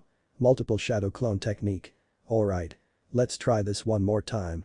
Naruto exclaimed, his clones echoing his determination as they rushed towards Katashi for the third time. Not gonna quit, ha, fine by me. I'll enjoy killing both of you. Katashi taunted, preparing for Naruto's attack. Half of Naruto's clones engaged in combat, but they were dispelled easily, one after another. Katashi successfully dispelled all the clones once again. The remaining clones began throwing shurikens at Katashi, but he deflected them effortlessly, scattering the projectiles on the ground. Naruto decided to increase the number of clones and joined the battle himself. This is getting tiresome, boy. Is this all you know, some shinobi you turned out to be, Katashi taunted, attempting to provoke Naruto. Slowly but surely, Katashi started getting overwhelmed by the sheer number of clones attacking him. Despite his increased strength from the pill, he was not invincible, and fatigue started to set in. Anticipating another tackle, Katashi infused chakra into his legs and leaped high into the air. Before jumping, he left an explosive tag on the ground, causing most, if not all, of Naruto's clones to be dispelled in a single blast. As the dispelled clones emitted smoke, Katashi landed on the ground, expecting to see Ino and an unconscious Naruto before him. Katashi then prepared to deliver a fatal blow to Naruto. The situation seemed dire. Ino, filled with desperation, called out to Naruto with all her might, shouting "Nuo!" in a desperate attempt to intervene. In that critical moment, a surge of adrenaline rushed through Naruto's body. Ignoring the pain and fatigue, he mustered all his strength to rise to his feet. With a fierce determination in his eyes, Naruto intercepted Katashi's attack just inches away from piercing his chest. Using his forearm, Naruto blocked Katashi's strike, narrowly avoiding a fatal blow. The impact sent a jolt of pain through Naruto's arm, but he refused to give in. Drawing on his last reserves of energy, Naruto retaliated with a swift punch aimed at Katashi's face. However, Katashi was quick to react. He evaded Naruto's punch, ducking to the side, and delivered a powerful roundhouse kick to Naruto's side. The force of the blow sent Naruto hurtling through the air, crashing into a nearby rock wall. The impact echoed with a loud crack, leaving Naruto in a state of excruciating pain. Ino, witnessing the devastating turn of events, refused to stand idly by. Despite the pain and exhaustion coursing through her body, she pushed herself to act. Summoning her willpower, she struggled to get back on her feet and charged towards Katashi, clutching a kunai in her trembling hands. In a desperate attempt to save Naruto, Ino lunged forward, attempting to stab Katashi. But her attack was swiftly countered. The clash of their weapons was brief, a mere moment before Katashi disarmed her effortlessly. Ino's heart sank as her weapon slipped from her grasp. With his advantage restored, Katashi struck Ino with a powerful punch to her gut, followed by a swift kick that sent her sliding across the ground. The impact caused intense pain to surge through Ino's body, leaving her disoriented and struggling to regain her footing. Meanwhile, Naruto, though battered and injured, refused to let despair overtake him. Summoning every ounce of determination he had left, he fought against the pain and pushed himself to rise once more. With a broken nose and blood streaming down his face, Naruto glared at Katashi with fierce determination. As Katashi prepared to deliver the final blow, his intent to end Naruto's life palpable, Ino's voice pierced through the chaos. "Naruto!" she shouted, her voice filled with desperation and the refusal to accept Naruto's fate. The cry shook Naruto to his core, igniting a surge of inner strength. With a renewed resolve, he braced himself for what was to come, determined to protect his friend and continue the fight, even against all odds. The chilling words reverberated through the air, "It's over." The glint of Katashi's blade aimed directly at Naruto's chest sent shivers down the spines of all who witnessed the impending doom. In a split second, as Katashi's lethal weapon descended upon Naruto, a sudden twist of fate intervened. Katashi swiftly pivoted, wielding his blade to slash at an incoming swarm of insects, skillfully summoned by Shino's mystical art. Hijutsu. Mushosenpu, hidden jutsu. Insect whirlwind, Shino declared, casting a jutsu that unleashed a torrent of insects, forming a whirlwind-like motion around Katashi. The insects relentlessly assailed him, draining his chakra and relentlessly pushing him back. Unfazed by the swarm, Katashi bellowed, "Ha! You think a couple of puny bugs can stop me?" Infusing his blade with streaming chakra, he unleashed a devastating jutsu, reducing the insects to ash, leaving Shino astonished by his mastery of Haishinten no Jutsu, fire style. Flame spread technique. Analyzing Katashi's moves, Shino discerned his understanding of fire techniques, correlating their intensity with the chakra he expended. With an unyielding composure, Shino remained undeterred by the incineration of his loyal insects. Katashi, grinning with triumph, inquired, "If you're here, then it means you dispatched of my brother then." Shino's response was as composed as his demeanor, "Your brother escaped not too long ago. DCH that fucking coward, but it doesn't matter. I don't need that moron anyway." Katashi retorted dismissively, launching himself toward Shino. Realizing the peril of engaging Katashi directly, Shino evaded his attacks, strategically creating distance between them. With each evasive maneuver, he unleashed a relentless flurry of bug-infested assaults. Yet, Shino knew he could not sustain this assault for long, his chakra dissipating rapidly. Noticing Shino's waning movements and flagging energy, Katashi taunted, "What's wrong, kid?" Getting tired undeterred, Shino continued to dodge and weave, his attacks growing sloppier as exhaustion took its toll. In an attempt to obscure Shino's vision, Katashi threw a smoke bomb, engulfing the battlefield in a haze. Amidst the thick fog, Shino stood firm, panting heavily, as he summoned the last vestiges of his chakra to send out a swarm of insects to locate his elusive enemy. Sensing a chakra signature closing in from behind, Shino swiftly turned, kunai poised to strike, only to witness his opponent dissipate into smoke before his eyes. A momentary lapse in judgment allowed Katashi to seize the advantage, delivering a powerful kick to Shino's back, toppling him to the ground. Struggling to rise, Shino's efforts proved futile against his adversary's overwhelming strength. Seizing Shino by the throat, Katashi lifted him effortlessly, his grip tightening around Shino's windpipe, constricting his breath. In a menacing tone, he uttered words dripping with disdain, "You should have stayed out of this, kid. You already won your battle. You could have left, but you didn't, and now it's gonna cost you. I'll squash you like your bugs." Katashi sneered, poised to snap Shino's neck. "Oh I ain't finished with you yet." Naruto's thunderous yell echoed through the battleground. "And Naruto?" Ino groaned as she saw her blonde teammate struggling to stand once again. Begging for more, Katashi yelled as he pushed Shino aside. Katashi had underestimated the determination of these young ninja, thinking they posed no real threat. "I guess I just don't know when to quit," Naruto retorted. "Props to you, kid, but that'll kill you in the end," Katashi remarked. "Then I guess I'll keep on fighting until then," Naruto retorted as he swiftly performed a hand sign, creating multiple copies of himself. "I'm getting sick of your jutsu, boy," Katashi shouted. "Ino? Take Shino with you. I'll buy you guys some time," Naruto exclaimed. "What about why?" Ino interjected, concerned for Naruto's well-being, but was cut off by her teammate's shout. "Just go," Naruto insisted. Reluctantly, Ino hurried to help Shino escape while Katashi pursued them. Naruto stepped forward, determined to face Katashi head-on. "You'll have to go through me first," Naruto declared boldly. Gritting his teeth, Katashi swung his weapon, and their blades clashed once more. The force of Katashi's swing sent vibrations into Naruto's arm, causing numbness to spread. "It's useless. Just give up," Katashi growled. "Never," Naruto yelled defiantly. Naruto swiftly dashed backward, creating more clones to overwhelm Katashi. Taju Kage Bunshin no Jutsu. Multiple shadow clone technique, Naruto roared as his clones began to charge at Katashi. "Bring it on." Katashi growled as he unleashed his fury on Naruto's clones, one by one dispelling them. The prolonged fight had taken its toll on Katashi, and the effects of the second enhancement pill he had consumed were wearing off. Looking around, Katashi realized Naruto had vanished from sight. Moments passed and there was still no sign of the blonde ninja, which made Katashi speculate that Naruto escaped as well. But then ground cracked beneath him and a clone of Naruto burst through, delivering an uppercut that sent him flying into the air. Katashi's body ached and he struggled to catch his breath. His earlier confidence had been shattered by Naruto's relentless determination and unexpected power. As he reached for his last and final enhancement pill, a mix of desperation and determination filled his eyes. Meanwhile, the real Naruto stood on the ground and announced, "Kage Bunshin no Jutsu. Rakusen. Shadow clone technique. Parachute." He created 4 clones around him and jumped up, using his clones as a springboard to launch himself into the air. "Not like this," Katashi muttered under his breath. He knew that taking the pill came with risks and side effects, but he believed it was his only chance to turn the tide of battle. But before he could so, Naruto reached the same height as Katashi. He waited for him to descend and initiated a taijutsu move. Bunshin Katen Kakado Atashi. clone spinning heel drop. Naruto created 2 more clones to join him in a devastating combo attack. Spinning in the air, Naruto and his clones delivered powerful heel kicks. The clones aimed for Katashi's shoulders, while Naruto targeted his head. The impact of their strikes sent Katashi hurtling towards the ground, creating a massive crater and raising a cloud of dust. Naruto landed safely on the ground but struggled to stand, his knees buckling under the weight of exhaustion and the injuries inflicted by Katashi. His heart raced, fueled by adrenaline coursing through his veins. Summoning the last of his strength, Naruto approached the crater to find Katashi lying motionless, clutching an enhancement pill in his hand. I did it. I did it. Naruto's celebration was abruptly cut short as he collapsed, succumbing to extreme exhaustion and the severe beating he had endured.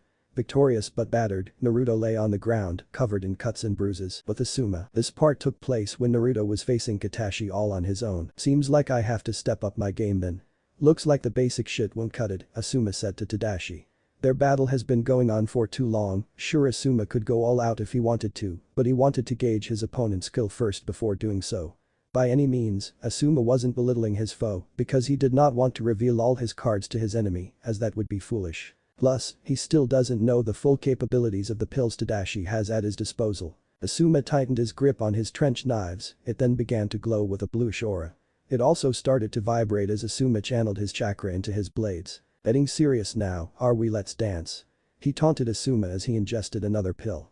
Asuma really wanted to finish this fight as soon as possible, not knowing if his students were still safe was killing him on the inside. He didn't respond to Tadashi's taunt but instead rushed forward, now this time he was on the offensive. It's his turn to set the tempo, he began by closing the distance between him and Tadashi. His opponent was barely able to react, it was as if he was far away for a moment, but then a second later, he was right up at his face. Tadashi tried to block Asuma's attack, but he was too late. Asuma delivered 3 quick right jabs to Tadashi's face, followed by a strong punch to the back of his skull, causing him to lower his head against his own will. He quickly continued his combo by slashing Tadashi left and right. Once he was finished slicing and dicing Tadashi, he delivered an uppercut, thus lifting him up to the ground. And while Tadashi was in mid-air, Asuma jumped up and spun around to add more momentum to his punch.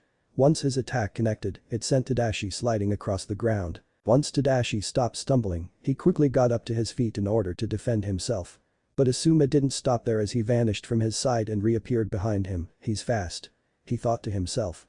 He was then pulled out of his thoughts as Asuma grabbed his arm and lifted him over his back, thus throwing him to the ground. Asuma's throw had enough force to make him bounce off the earth, he spun around to add momentum to his punch once again. Tadashi was sent flying to the cliff's wall. The impact cracked the rocks reminiscent of a spider's web. Tadashi groaned as he coughed up some blood, he attempted to get back up with all his strength, no matter how shaky his legs were. He was panting like crazy, he didn't expect him to be that fast. Even with the effects of the enhancement pill he ingested, he still wasn't able to quickly react. Give up now and you'll live to see another day from the looks of it, I'm guessing you 3 aren't bandits, but missing nins, huh? Asuma asked sternly. Tadashi spat out blood onto the ground, what's it to you pal? Tadashi asked snarkily, but the way you fight, as well as the tools you got it all screams I'm a missing nin. To me, Asuma explained. I ain't gonna rot in jail, bitch. Tadashi yelled frantically. He knew he was done for, the pill he took before receiving a beating was essentially a waste. The chakra it gave him was instead used to keep his body functioning when it should have given up after Asuma blitzed him. And he was on his last enhancement pill since he gave the others to his brothers. The only thing is that the last pill he's got at his disposal was a prototype. A prototype that was more potent than the ones he consumed before. He knew this would certainly give him more strength, but other than that, he knew nothing. Not even if it was safe to use. Without any hesitation, he took the pill and gulped it immediately. Tadashi felt immense power enter his body, he felt like he had the strength of a dozen shinobi. Not only that but his body began to change and contort. His muscles began to increase in size, making him bulkier than he already is. Yes, I can feel the power coursing all over my body. He grinned in satisfaction. The urgency to end the battle engulfed Asuma as he channeled an increased amount of wind chakra into his blades, heightening their reach and sharpness. But before he could launch his offensive, Tadashi disappeared in a blur, reappearing beside him with a spinning kick. Asuma, relying on his honed skills as a shinobi, managed to block the attack, yet the weight behind Tadashi's blow left a lingering numbness in his arms, an uncommon sensation he rarely experienced. Seizing the opportunity, Tadashi swiftly aimed a slash at Asuma with his tsurugi. Asuma, his hands occupied with his knives, couldn't attempt a defense. Reacting swiftly, he executed the kawarimi, body replacement technique, swapping himself with a nearby log. Tadashi's blade sliced through the wooden decoy with ease, sending shards scattering through the air. Sensing an approaching presence from behind at breakneck speed, Tadashi turned, clasping Asuma in his grip like a spider snaring its prey. A grunt escaped Asuma as Tadashi slammed him to the ground and forcefully kicked him into the very same wall that had previously sent him flying. "How's that feel, huh? Hurts, doesn't it?" Tadashi growled in anger. Asuma endured the searing pain, gradually rising to his feet, refusing to remain grounded any longer. As he regained his stance, he tightened his grip on his blades, infusing them with wind chakra to further enhance their sharpness and range. Once more, he vanished from Tadashi's sight, a calculated maneuver to catch his opponent off guard. "The same trick won't work on me, you idiot." Tadashi sneered. Tadashi sensed a surge of chakra coming from above and instinctively swung his sword in a wide arc. But instead of blood spilling from Asuma's body, it transformed into a mere puff of smoke. What the Tadashi's exclamation was abruptly cut off. Kanashibari no Jutsu, temporary paralysis technique Kaiten. Hisenkisho, fire style. Ash pile burning, Asuma and his clone declared in unison. While Asuma's clone immobilized Tadashi with temporary paralysis, the original Asuma unleashed a fiery jutsu. A stream of chakra-infused gunpowder surged forth from Asuma's mouth, engulfing Tadashi completely.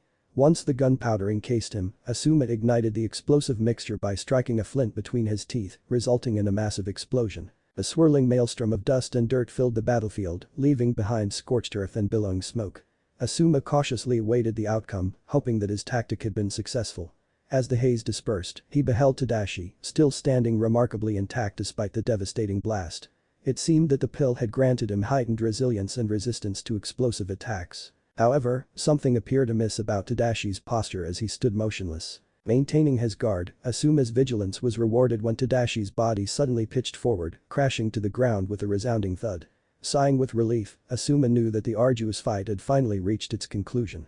However, his brief respite was cut short as his thoughts turned to his three students. Acting swiftly, Asuma retrieved a sealing scroll and promptly sealed Tadashi's lifeless body within it. It was protocol to collect the remains of Anukkinen in the event of their demise. Wasting no time, he completed the sealing process. At Konoha's hospital, in the dimly lit room, the muffled voices of two men conversing reached Naruto's ears. Struggling to make out the words, he strained to listen. Apparently, they were Nukkinen, and they had some sort of soldier pill. "Were you able to recover some of it?" "Yeah, it's in the scroll I gave you earlier." "Very well. Is there anything else I should know?" "Seems like his tenant helped him back there. I see, and did he display any other concerning signs?" "I'm not sure, I wasn't there when it happened."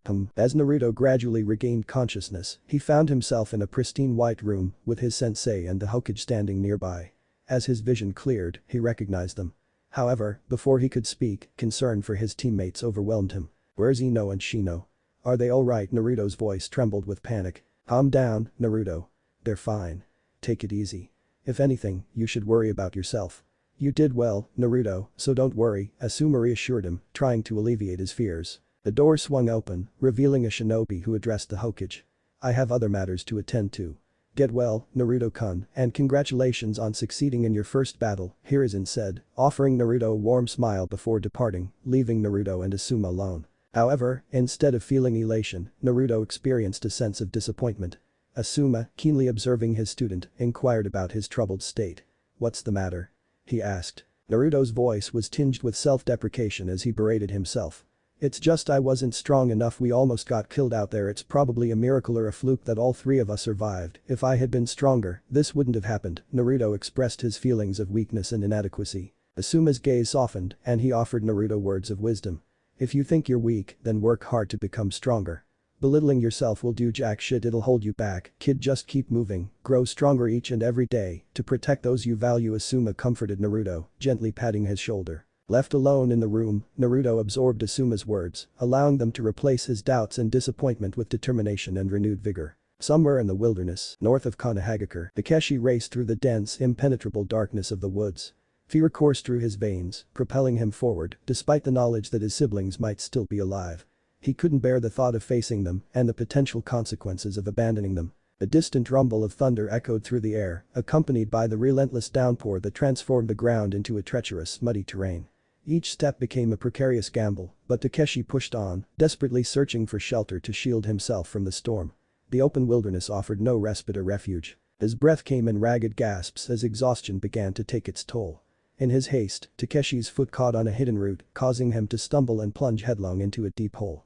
Fortunately, his fall was broken by something solid, but the stickiness of the surface trapped him, rendering his attempts to escape futile. As Takeshi wriggled and struggled, his heart sank when 8 ominous glowing red eyes appeared before him, accompanied by a chorus of menacing snarls.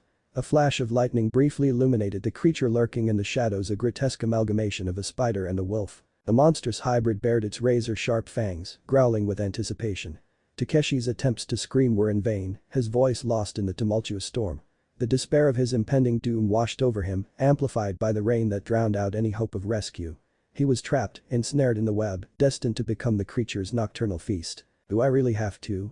Naruto complained, his voice tinged with reluctance. "Of course, Uzumaki-san.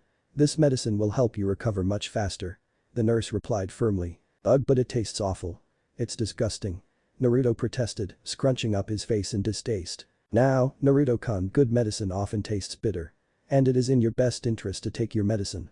Not unless you want to stay here longer, the Hokage interjected, emphasizing the consequences of refusing. With a sigh of resignation, Naruto reluctantly agreed and swallowed the medicine, grimacing at the bitter taste. "See? That wasn't so bad, right? Anyway, you can go home tomorrow since you're pretty much back to 100%. I'll be leaving now, Hokage-sama," the nurse informed them before taking her leave, grateful for the opportunity to oversee Naruto's recovery. Now alone with Hiruzen, Naruto seized the chance to express his concerns. "So Naruto-kun, how are you feeling?" the Hokage asked, his tone gentle. "I feel much better than I did back at Kaneshiro-san's ranch," Naruto replied, his voice reflecting a mix of relief and lingering discomfort. "I heard you took quite a beating, Naruto-kun," Hiruzen remarked, acknowledging the challenges Naruto had faced. With a heavy sigh, Naruto admitted, "Saya." Hiruzen's tone became reassuring as he spoke, "There's nothing to be ashamed of. In fact, you should feel proud that you were able to come out on top." Naruto's brows furrowed in confusion as he considered his sensei's words. "I guess so, Hokage Jiji. I'm guessing Asuma sensei told you, huh?" "He did. He informed me about how you were feeling disappointed in yourself. I was simply concerned about your well-being, Naruto-kun. I apologize if I intruded upon your privacy," Hiruzen explained sincerely. "No, it's alright, Hokage Jiji. I'm not mad about that, it's just there's something else that bothers me," Naruto admitted, his voice tinged with uncertainty. Curious, Hiruzen prompted him, "And what is that if I may ask?" I just realized that I killed someone and I don't know how I should feel about it," Naruto confessed, his voice filled with a mix of guilt and confusion. Understanding the weight of Naruto's words, Hiruzen chose his next words carefully. "I see. Well, there comes a time in a shinobi's career when they have to take a life for the very first time. It is a part of our duty, Naruto-kun. You should prepare yourself for such situations in the future. However, it is crucial not to relish in the deaths of those you kill, as that path leads to darkness." "The dark path?" Naruto questioned, seeking clarification. Hiruzen nodded solemnly. "Indeed, Naruto-kun. We kill because we must, not because we want to. It is a fine line to tread, but it is necessary to maintain our values and protect what is important. You did what you had to do at the time, you protected those that matter to you. If you have the will of fire within you, then you must fight. But not for your self-interest, but rather for the greater good." Listening attentively, Naruto absorbed his words, a mix of contemplation and acceptance, filling his expression. Shifting the conversation, Hiruzen inquired about Naruto's plans once he left the hospital. "Do you have any plans in mind, Naruto-kun?" Naruto's mind started racing with excitement as he made plans for his immediate future. "Well, I was going to check on Shino and Ino to see how they're doing. Then, I'm going to Ichiraku ramen. I haven't had a bowl of ramen in so long, and lastly, I'm going to train," Naruto replied, his voice filled with enthusiasm. Hiruzen, intrigued by Naruto's third plan, inquired about his intended training focus. However, Naruto found himself at a loss for words, unsure of what he should practice. Noticing Naruto's hesitation, Hiruzen asked, "Naruto-kun, are you alright?" "Oh. Sorry, Hokage Jiji, I must have spaced too," Naruto chuckled, rubbing the back of his head. Naruto's ability to amuse Hiruzen never failed to bring a smile to the old Hokage's face. Curious about Naruto's training aspirations, Hiruzen asked, "So, what do you want to learn, Naruto-kun?" The prospect of being trained by the Hokage filled Naruto with excitement. "Wait, are you gonna train me?" he exclaimed, unable to contain his enthusiasm. Hiruzen chuckled at Naruto's reaction. "Not necessarily, Naruto-kun, but if time allows, then we'll see if I can at least teach you a thing or two," he replied, managing to temper Naruto's expectations. Naruto's initial excitement waned slightly as he contemplated what he should focus on in his training. Sheepishly, he admitted, "Oh, okay then, and to answer your question, Hokage Jiji, I have no clue what I should be working on." Understanding Naruto's predicament, Hiruzen offered a suggestion. "I see. Well, why not head to the library once the hospital releases you? Confused, Naruto questioned, the library. Yes, Hiruzen affirmed. What am I going to do there, though, Hokage? Naruto asked, still uncertain of the library's relevance to his training. Why read, of course. You can learn so many things there, Naruto-kun. Knowledge is a powerful weapon that only a few people dare to touch. And all you have to do is look for it, Hiruzen explained, emphasizing the importance of knowledge. Perplexed, Naruto wondered how reading could make him stronger. Sensing his confusion, Hiruzen posed a question, think about it for a second, Naruto-kun.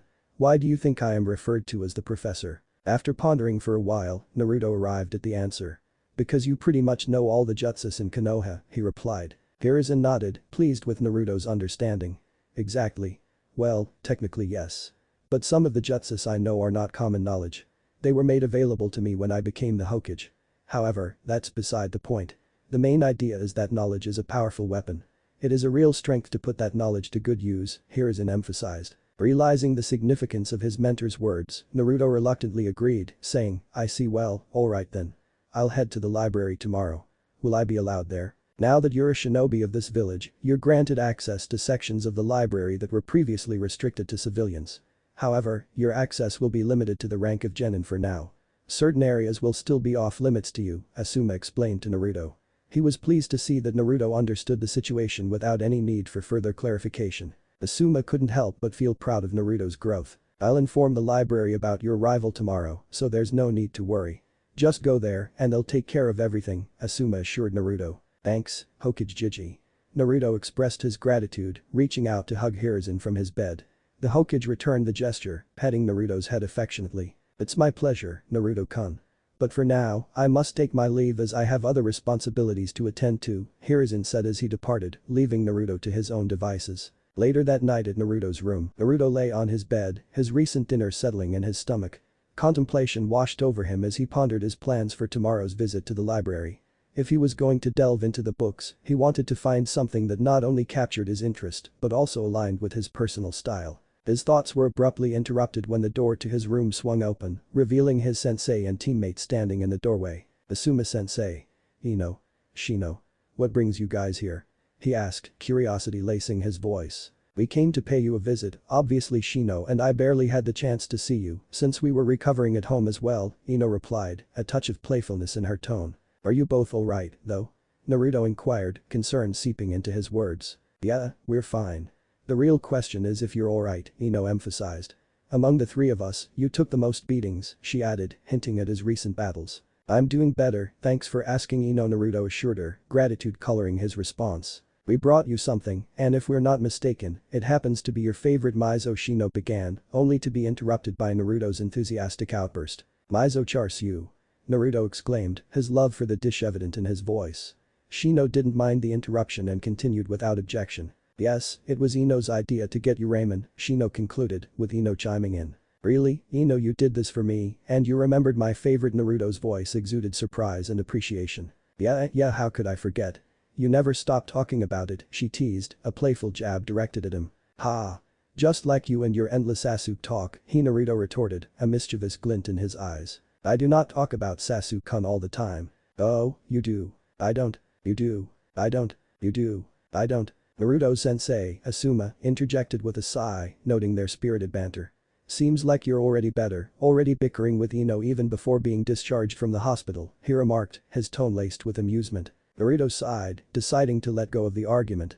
This means a lot to me, he expressed his gratitude sincerely. Don't mention it, Ino replied, her voice carrying a hint of warmth and genuine care. While conversing with Naruto, Ino's gaze wandered around his room and her eyes landed on a tray with plates and utensils. It became apparent to her that Naruto had recently finished his dinner. Curiosity getting the better of her, she couldn't resist asking, did you already have dinner by any chance?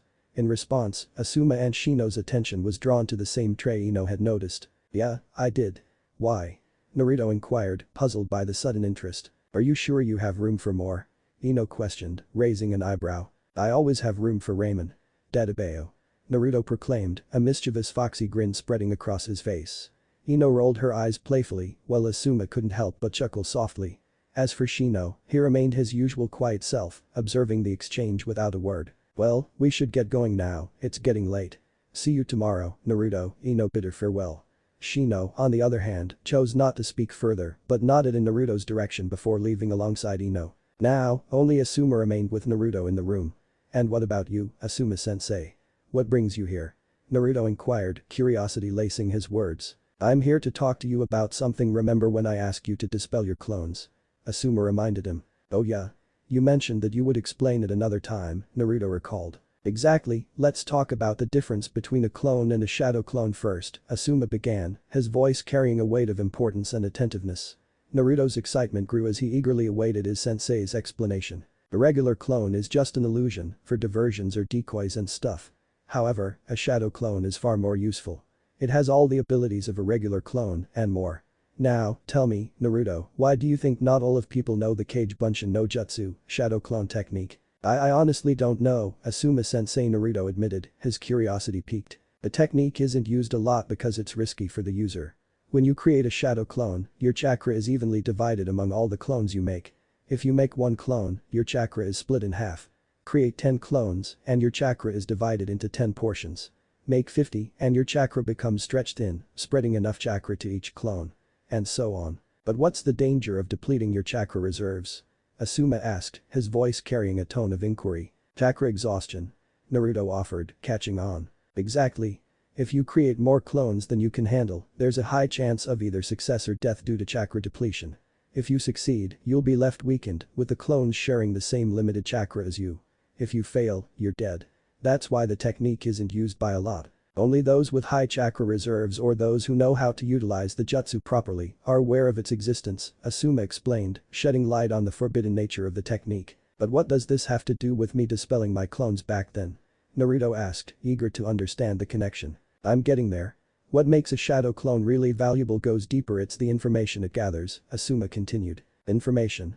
Naruto questioned, his interest intensifying. Remember when you sent a clone to follow those 3 missing nins? And you didn't know where your clone went? When you dispelled all your clones, their memories merged with yours. So if you dispel them, their memories becomes yours, Asuma elaborated, highlighting the additional utility of the jutsu. A realization dawned upon Naruto as Asuma's words sank in. Holy crap. That's awesome. He exclaimed, his excitement uncontainable. It is, Asuma acknowledged, sharing in Naruto's enthusiasm. But wait, if I get the information gathered by my clones once I dispel them, then maybe I can use this when I go to the library tomorrow. Naruto suggested, his mind racing with possibilities. In theory, that could work, but there's a catch. Overusing it isn't good for your brain. If you create, let's say, 5 clones and have them read 5 different books, that's not an issue. But if you create 100 or so clones and dispel them all at once, a flood of information rushes into your mind. It can cause you to lose consciousness or even result in brain damage, which is something you definitely want to avoid, Asuma cautioned, concerned for Naruto's well-being. Oh, I see, then I guess I'll just create a few clones here and there and learn some valuable techniques, Naruto contemplated, adjusting his plan accordingly. And there's one more thing to understand.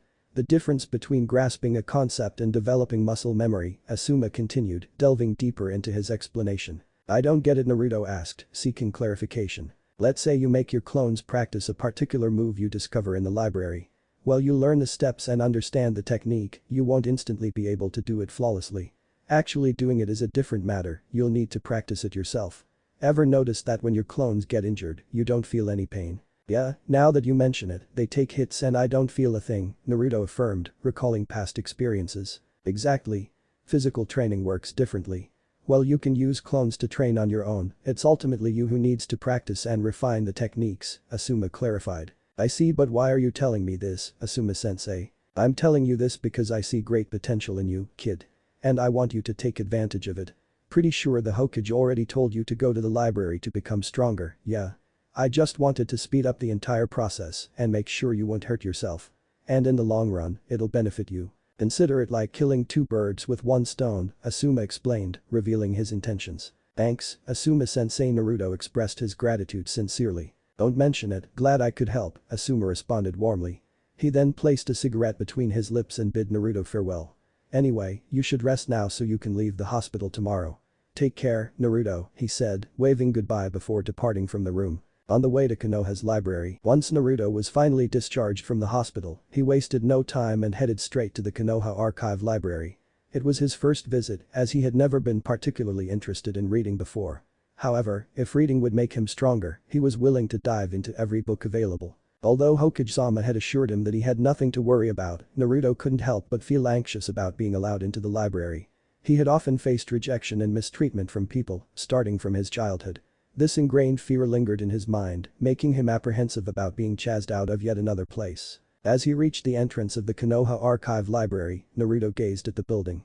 It had a slightly worn-out appearance, but it was still in decent shape. Gathering his courage, he pushed open the door and entered, revealing rows upon rows of bookshelves overflowing with books. "Oh. You must be Uzumaki-san. Hokage-sama informed me that a blonde-haired boy with whisker marks would be coming here. I'm Amada Kiji, and it's a pleasure to meet you, Uzumaki-san." A friendly voice greeted him. "Good morning, Kiji-san." "Nice to meet you too," Naruto responded, relieved to encounter a welcoming face. "How can I assist you today?" Kiji inquired with a smile.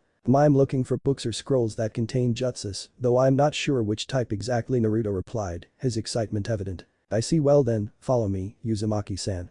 I know just where to find them," Kiji offered, leading the way. Naruto followed Kiji deeper into the library. The building seemed relatively empty, with a few scattered individuals, some civilians and other shinobi browsing through the shelves. Naruto had expected the library to be filled with dust, but to his surprise, it was well maintained. After a short walk, they arrived at the section that catered to Naruto's needs. It housed an array of ninja arts, encompassing taijutsu, ninjutsu, genjutsu, and more. This particular section was accessible to genin-ranked individuals. "Here we are, Uzumaki-san. Feel free to explore these resources. Just remember to handle them with care and return them properly. If you have any questions, you can find me in the lobby." "I hope you find something valuable in there, Uzumaki-san," Kiji informed him, wearing a friendly smile before taking his leave. "Okay, Naruto, you've got this," Naruto encouraged himself. He instinctively almost blurted out Kage Bunshin no Jutsu, shadow clone technique, aloud, but caught himself just in time, remembering the library's silence rule. Creating a dozen clones to assist him in his search for useful scrolls, Naruto reminded them to behave appropriately, to which they all nodded in agreement. "Alright, guys, spread out and find anything that might be useful. Let's regroup in an hour, and remember, stay quiet. We don't want to get kicked out," Naruto instructed his clones as he embarked on his own quest to find materials he could benefit from. But the original Naruto pondered over his choices, wondering what he should prioritize reading. He felt a bit overwhelmed, not knowing exactly what he was looking for among the countless books and scrolls in front of him. What to read? What to read? Naruto contemplated aloud. He realized that he should focus on areas where he lacked skills or needed improvement. With this in mind, he came up with an idea. Returning to Kiji, Naruto politely asked for a pen and several sheets of paper, which were readily provided to him. Sitting down at a nearby table, Naruto placed the papers in front of him and began making a list of the things he felt he needed to work on. "Let's see, I did get my ass beat once again because I wasn't able to grapple the guy properly, guess I'll add this to the list," Naruto muttered to himself as he wrote down way to grapple enemies on the top of the list. "I also want to learn how to use weapons. There must be some books in here about that," he thought, adding weapons to the list. As Naruto continued to reflect on the words of his past adversary, they resonated deeply within him. He couldn't deny the truth in those taunts. It was a painful realization that he had been relying on the same jutsu, the Kage Bunshin no Jutsu, shadow clone technique, as his primary skill in battles. "I suppose it's true, it's all I know," Naruto admitted to himself, a tinge of disappointment in his voice. He understood that being a one-trick pony wouldn't take him far in the shinobi world. To become a well-rounded and formidable ninja, he needed to broaden his abilities and expand his knowledge. Determined to overcome this limitation, Naruto became even more motivated to find ways to diversify his skill set.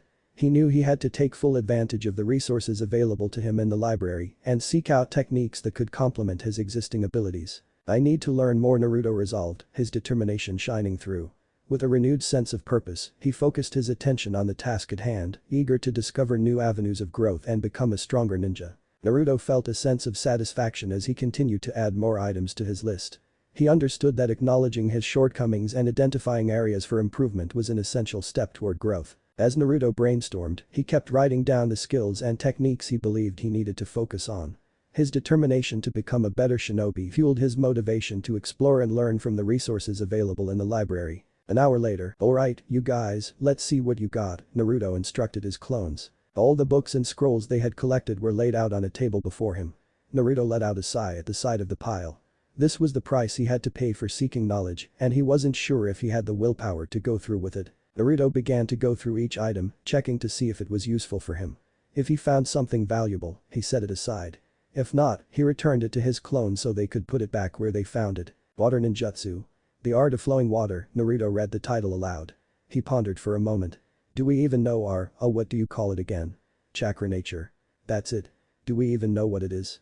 He asked his clones, who simply shrugged and shook their heads. Well, can't use this then maybe another time, Naruto remarked as he handed the book back to one of his clones. Naruto continued his search, going through book after book. Then, he came across Nabaken, Sticky Fist. The Art of the Grappler Volume 1, and his eyes widened. This was exactly what he had been looking for, a way to supplement his fighting style. He realized he was starting to enjoy his visit to the library, contrary to his initial expectations. He set the book aside, keeping it for later reading. Hours passed, and there was a peculiar discovery among the pile of ramen cookbook. What the heck is this? Who brought it? Naruto asked his clones. I did. One of his clones proudly admitted. And you found this in the jutsu section? Naruto asked, raising an eyebrow at his clone. Of course not. I found it somewhere else, the clone replied confidently. Naruto's confusion deepened. Then why did you bring it here? He asked, trying to make sense of his clone's decision. We can't be strong on an empty stomach, can we? The clone argued. The other clones nodded in agreement, murmuring their support. Naruto let out a sigh, but couldn't help but see the point his clone was making. After all, they couldn't neglect their nourishment. He decided to keep the cookbook and read it later, which brought a smile to the faces of his clones. Naruto was nearing the end of his search as he approached the last two books. Fuinjutsu. The Art of Sealing for Beginners and Advanced Fuinjutsu MN. He checked the contents of the books to see if they were suitable for him. One was within his rank scope, while the other was too complex for his current understanding. Return this to where you found it, we can't use it right now, it seems to be for high chunin, and above Naruto instructed his clone as he handed the book back. With the gathering complete, it was now time for Naruto to actually start reading. He let out another sigh, fully realizing the challenges and sacrifices that came with seeking knowledge. At the 7th training grounds, it was a peaceful Saturday in Konoha, and while most people were enjoying a relaxed day, Naruto could be found training vigorously with his clones at the 7th training grounds. They had been engaged in combat for the past 5 hours, and exhaustion was starting to show on their faces. Facing off against 3 clones, Naruto patiently awaited their next move. The tension was palpable as he locked eyes with his copies, a bead of sweat trickling down his forehead. Suddenly, CLONE number 1 made a move, rushing towards Naruto with a clenched fist. With that, the other 2 clones followed suit. As clone number 1 leaped into the air, Naruto concentrated intensely, using a technique he had been practicing. With a quick sidestep, he evaded the clone's attack, causing it to stumble and fall to the ground. CLONE number 2 then attempted a spinning kick instead, but Naruto concentrated his chakra into his palms, making them sticky. As CLONE number 2's leg connected with his palm, it stuck, and Naruto seized the opportunity. He grabbed his opponent's leg, swung him around, and hurled him at CLONE number 3, sending both clones crashing to the ground. CLONE number 1 quickly recovered and tried to attack from behind, but Naruto swiftly ducked and performed a sweeping kick, causing the clone to lose balance and fall. CLONE number 2, undeterred, clenched its fist and lunged at Naruto. In midair, Naruto countered with a powerful back kick, landing it on the clone's abdomen. Applying chakra to his feet, Naruto hoped to connect with his technique, and to his surprise, it succeeded once again. With all his strength, Naruto executed a flip in the air and slammed the clone into the ground. The impact caused the clone to bounce, and Naruto swiftly punched it towards CLONE number 3. Observing the scene, Naruto realized that the first clone was missing.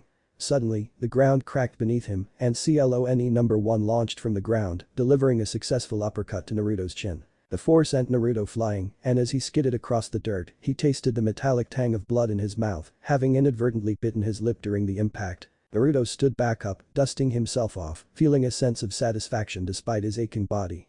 He had failed 28 times but succeeded twice, resulting in a streak of 28-2. It wasn't a bad record for someone who struggled with chakra control. That was way harder than I thought, the original Naruto remarked. Well, yeah. Asuma Sensei told us that we have to practice it ourselves to actually learn it, CLONE number 1 replied. Yeah, I'm starting to get the hang of it, though I still need to work on my technique.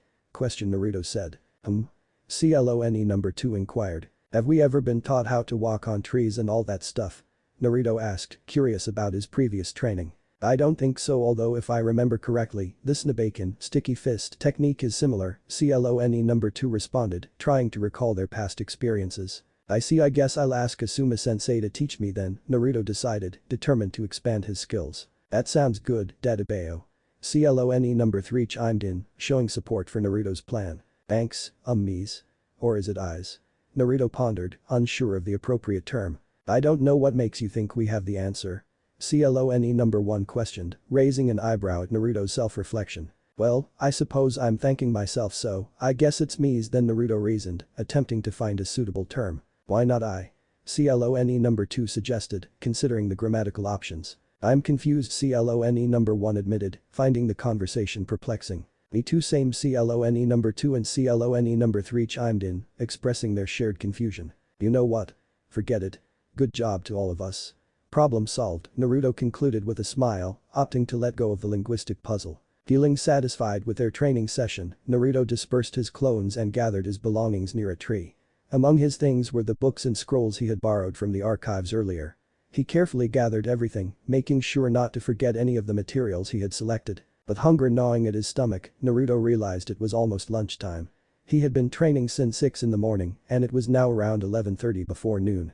His body ached, but he knew he needed to refuel before continuing with his day. Leaving the training grounds behind, Naruto set off in search of a place to grab a well-deserved lunch.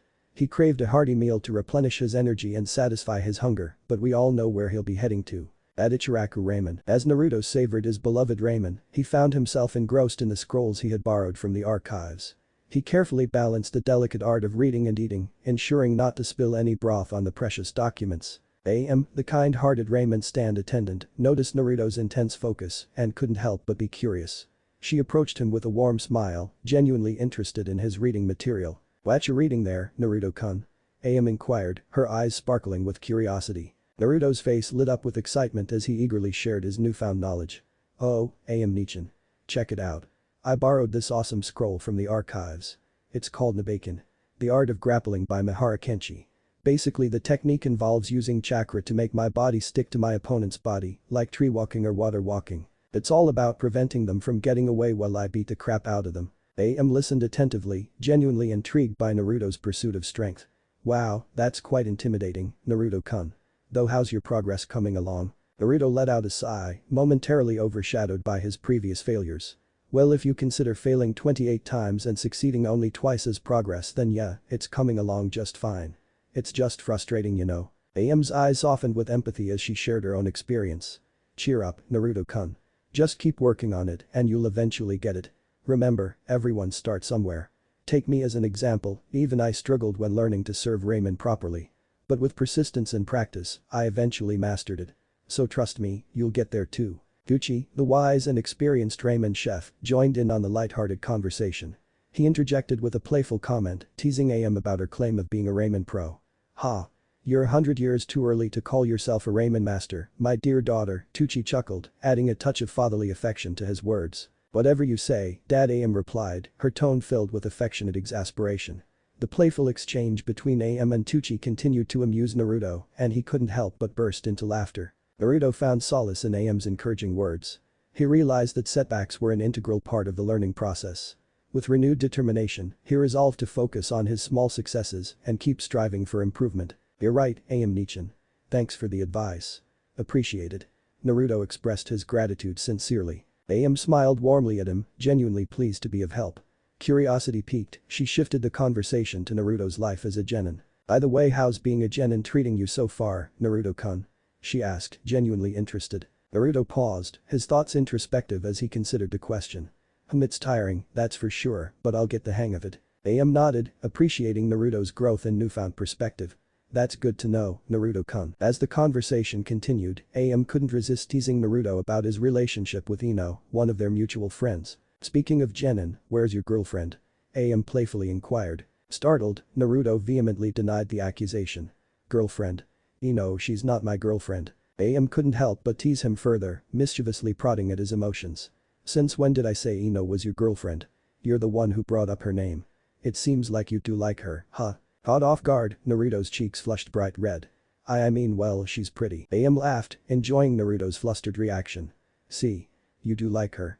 In that case, she can be your girlfriend. Our little Naruto is growing up so fast. She joked, pretending to shed. I swear she's not.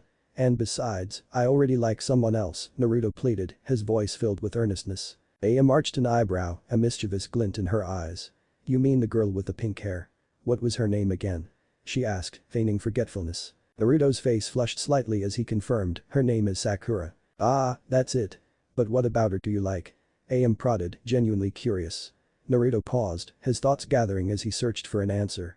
After a moment of contemplation, he found himself struggling to provide a concrete response. I dunno, I guess I like her long hair and the fact that it's pink, Naruto replied, his uncertainty evident. AM raised an eyebrow, pressing further.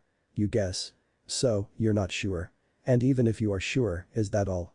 Are those two things the sole reasons why you like Sakura so much? Naruto was taken aback by AM's questions, his brows furrowing in confusion. I'm not sure what you're getting at, AM Nichan. Why all the questions? Nothing much really, just curious, haha. But doesn't he know also have long hair? Though hers is blonde, AM added, a playful twinkle in her eyes. Naruto nodded in agreement, confirming, she does. AM's mischievous smile grew wider as she continued, does that mean you like Ino too? Naruto's eyes widened, caught off guard by AM's line of questioning. He stammered in surprise, what? Where are all these questions coming from, AM Nichan? Seriously, AM chuckled, her laughter dancing in the air. I'm just teasing you, Naruto-kun, but be honest, do you like her? Naruto's confusion lingered, his gaze searching for clarity. What do you mean? AM leaned in, her eyes locking with Naruto's. That was the question, Naruto. Do you like her? Naruto pondered her words, realizing there was more depth to AM's inquiry than he initially thought. Well, yeah. She's my teammate. AM gently interrupted, encouraging Naruto to delve deeper. But what if she wasn't your teammate? Would you still like her? Naruto hesitated, contemplating the hypothetical scenario. I guess so. Even though we argue and bicker, I still think she's alright. AM nodded, satisfied with Naruto's response. I see anyway, just leave the bowl here when you're done. I'll be washing the dishes now, she said, shifting the conversation away from their playful banter. Naruto finished his raiment quickly, leaving the bowl as AM had requested. With his hunger satiated and thoughts swirling in his mind, he decided to take a moment to rest and gather his energy before resuming his training. At the Hokage's office, Hiruzen sat at his desk, the weight of paperwork bearing down on him as he diligently worked through the stack. Despite it being a Saturday, the duties of the Hokage never seemed to rest.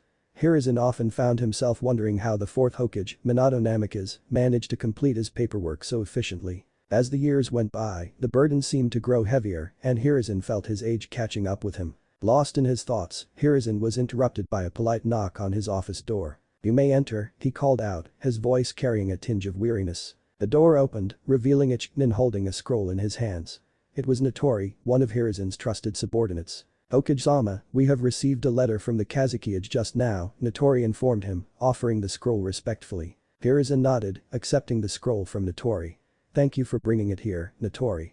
And what about the team we sent to patrol the border? Have you received any updates from them? He inquired, concern lacing his voice. We have yet to receive any communication from them, Hokage-sama. However, if we do, I will immediately inform you, Notori replied, his tone earnest and respectful. Very well. Your vigilance is appreciated. You are dismissed, Hiruzen said, acknowledging Notori's dedication. With a bow, Notori exited the office, leaving Hiruzen to focus on the scroll before him. Hiruzen carefully unrolled the message, revealing its contents and important correspondence regarding the upcoming Chunin exams and other related matters. It was that time of the year again, as the Chunin exams were traditionally held in the month of July. Hiruzen had previously discussed the logistics with the Kazekage, as the hosting duties alternated between Konohagakure and Sunagakure. Last year's exams had taken place in the Hidden Sand Village, so it was only fitting for Konohagakure to host the exams this year. With a sense of duty and purpose, Hiruzen dipped his quill in ink and began compassing a response to the Kazekage's message, carefully addressing the details and confirming Konohagakure's readiness to host the prestigious event. The letter, Dear Kazekage Dono, I wish this message finds you well. I would also like you to know that I'm pleased to hear from you. In terms of the venue for the upcoming Chunin exams, I believe it is only fair to host the exams here in Konoha this year due to the fact that it was held in Suna previously. I shall be using the entire month of June to prepare for the exams, which range from the tests, proctors, as well as accommodations for those who will participate. With regards to the other villages we have invited, I am delighted to inform you that the following villages have accepted our invitation to join our joint Chunin exams. Akigakure, Hidden Waterfall Village, Kusagakure, Hidden Grass Village, Omegakure, Hidden Rain Village, Atagakure, Hidden Sound Village. Apparently, there is an up-and-coming village in Ta no Kuni, Land of Rice Fields. Little is known about them for I have yet to talk to any officials in their village, but that is a subject for a different time. That is all I have to say and we are looking forward to having your village here. Respectfully, Hiruzen Sarutobi, Hokage. Hiruzen finished writing his response to the Kazekage's letter, setting it aside for a moment as he turned his attention to other pressing matters. He selected another file from the pile of paperwork before him, realizing that he had been toiling away for hours with seemingly little progress. A deep sigh escaped his lips as he took a puff from his pipe, seeking a brief respite from the mounting responsibilities. Opening the file, he discovered that it contained a missing person report. The influx of missing cases, both among civilians and shinobi, had caught Hiruzen's attention. He had an uncanny sense that something was amiss, but couldn't quite put his finger on it. Such occurrences didn't happen without reason, and with his years of experience, Hiruzen knew better than to dismiss them as mere coincidence. He yearned to uncover the truth, to delve deeper into the matter, but his hands were tied. The approaching Chunin exams and his numerous village obligations left him with little room to personally investigate. Though he considered dispatching a team to look into the issue, he realized that manpower was stretched thin. Multiple teams were already engaged in missions, while others were occupied with their own duties teaching students, managing various departments, and more. Hiruzen sighed once more, having lost count of how many times he had done so. I truly need to find a successor as soon as possible, he contemplated silently. The weight of being Hokage had become burdensome, surpassing what he could handle in his advanced age. While he remained the strongest ninja in the village, the administrative responsibilities had become overwhelming. Hiruzen longed for retirement, to savor the remaining time he had in the world. He understood better than anyone that his mortal life had an expiration date, and death held no fear for him. He had accepted that inevitability long ago. Lost in his musings, Hiruzen's thoughts wandered through the significant events of his life: the days in the academy, his training under the guidance of the first and second Hokage, his graduation, marriage, and countless memories. Suddenly, it struck him recollection of one of his former students, one of the legendary Sannin. It seemed like a fortuitous opportunity to address two concerns simultaneously. Hiruzen reached for another clean scroll, ready to compose a letter to his former student. Once satisfied with his words, he sealed the letter and placed it alongside the previously written scroll. Just as he finished, a knock on the door signaled someone seeking entrance. Hiruzen granted permission to enter, and a young woman, one of his assistants, stepped into his office. "Good afternoon, Hokage-sama. I've brought your lunch. Is there anything else you need assistance with?" she asked politely. "Good afternoon to you too, Kimiko-chan. Thank you for bringing me food. I was beginning to feel a bit peckish. And yes, there is something you can help me with. Kindly take these 2 letters to our aviary. I want them prioritized as they are of utmost urgency," Hiruzen instructed, handing over the scrolls to Kimiko. She placed the tray of food on his desk, accepting the scrolls with a nod. "Of course, Hokage-sama. I'll deliver them promptly.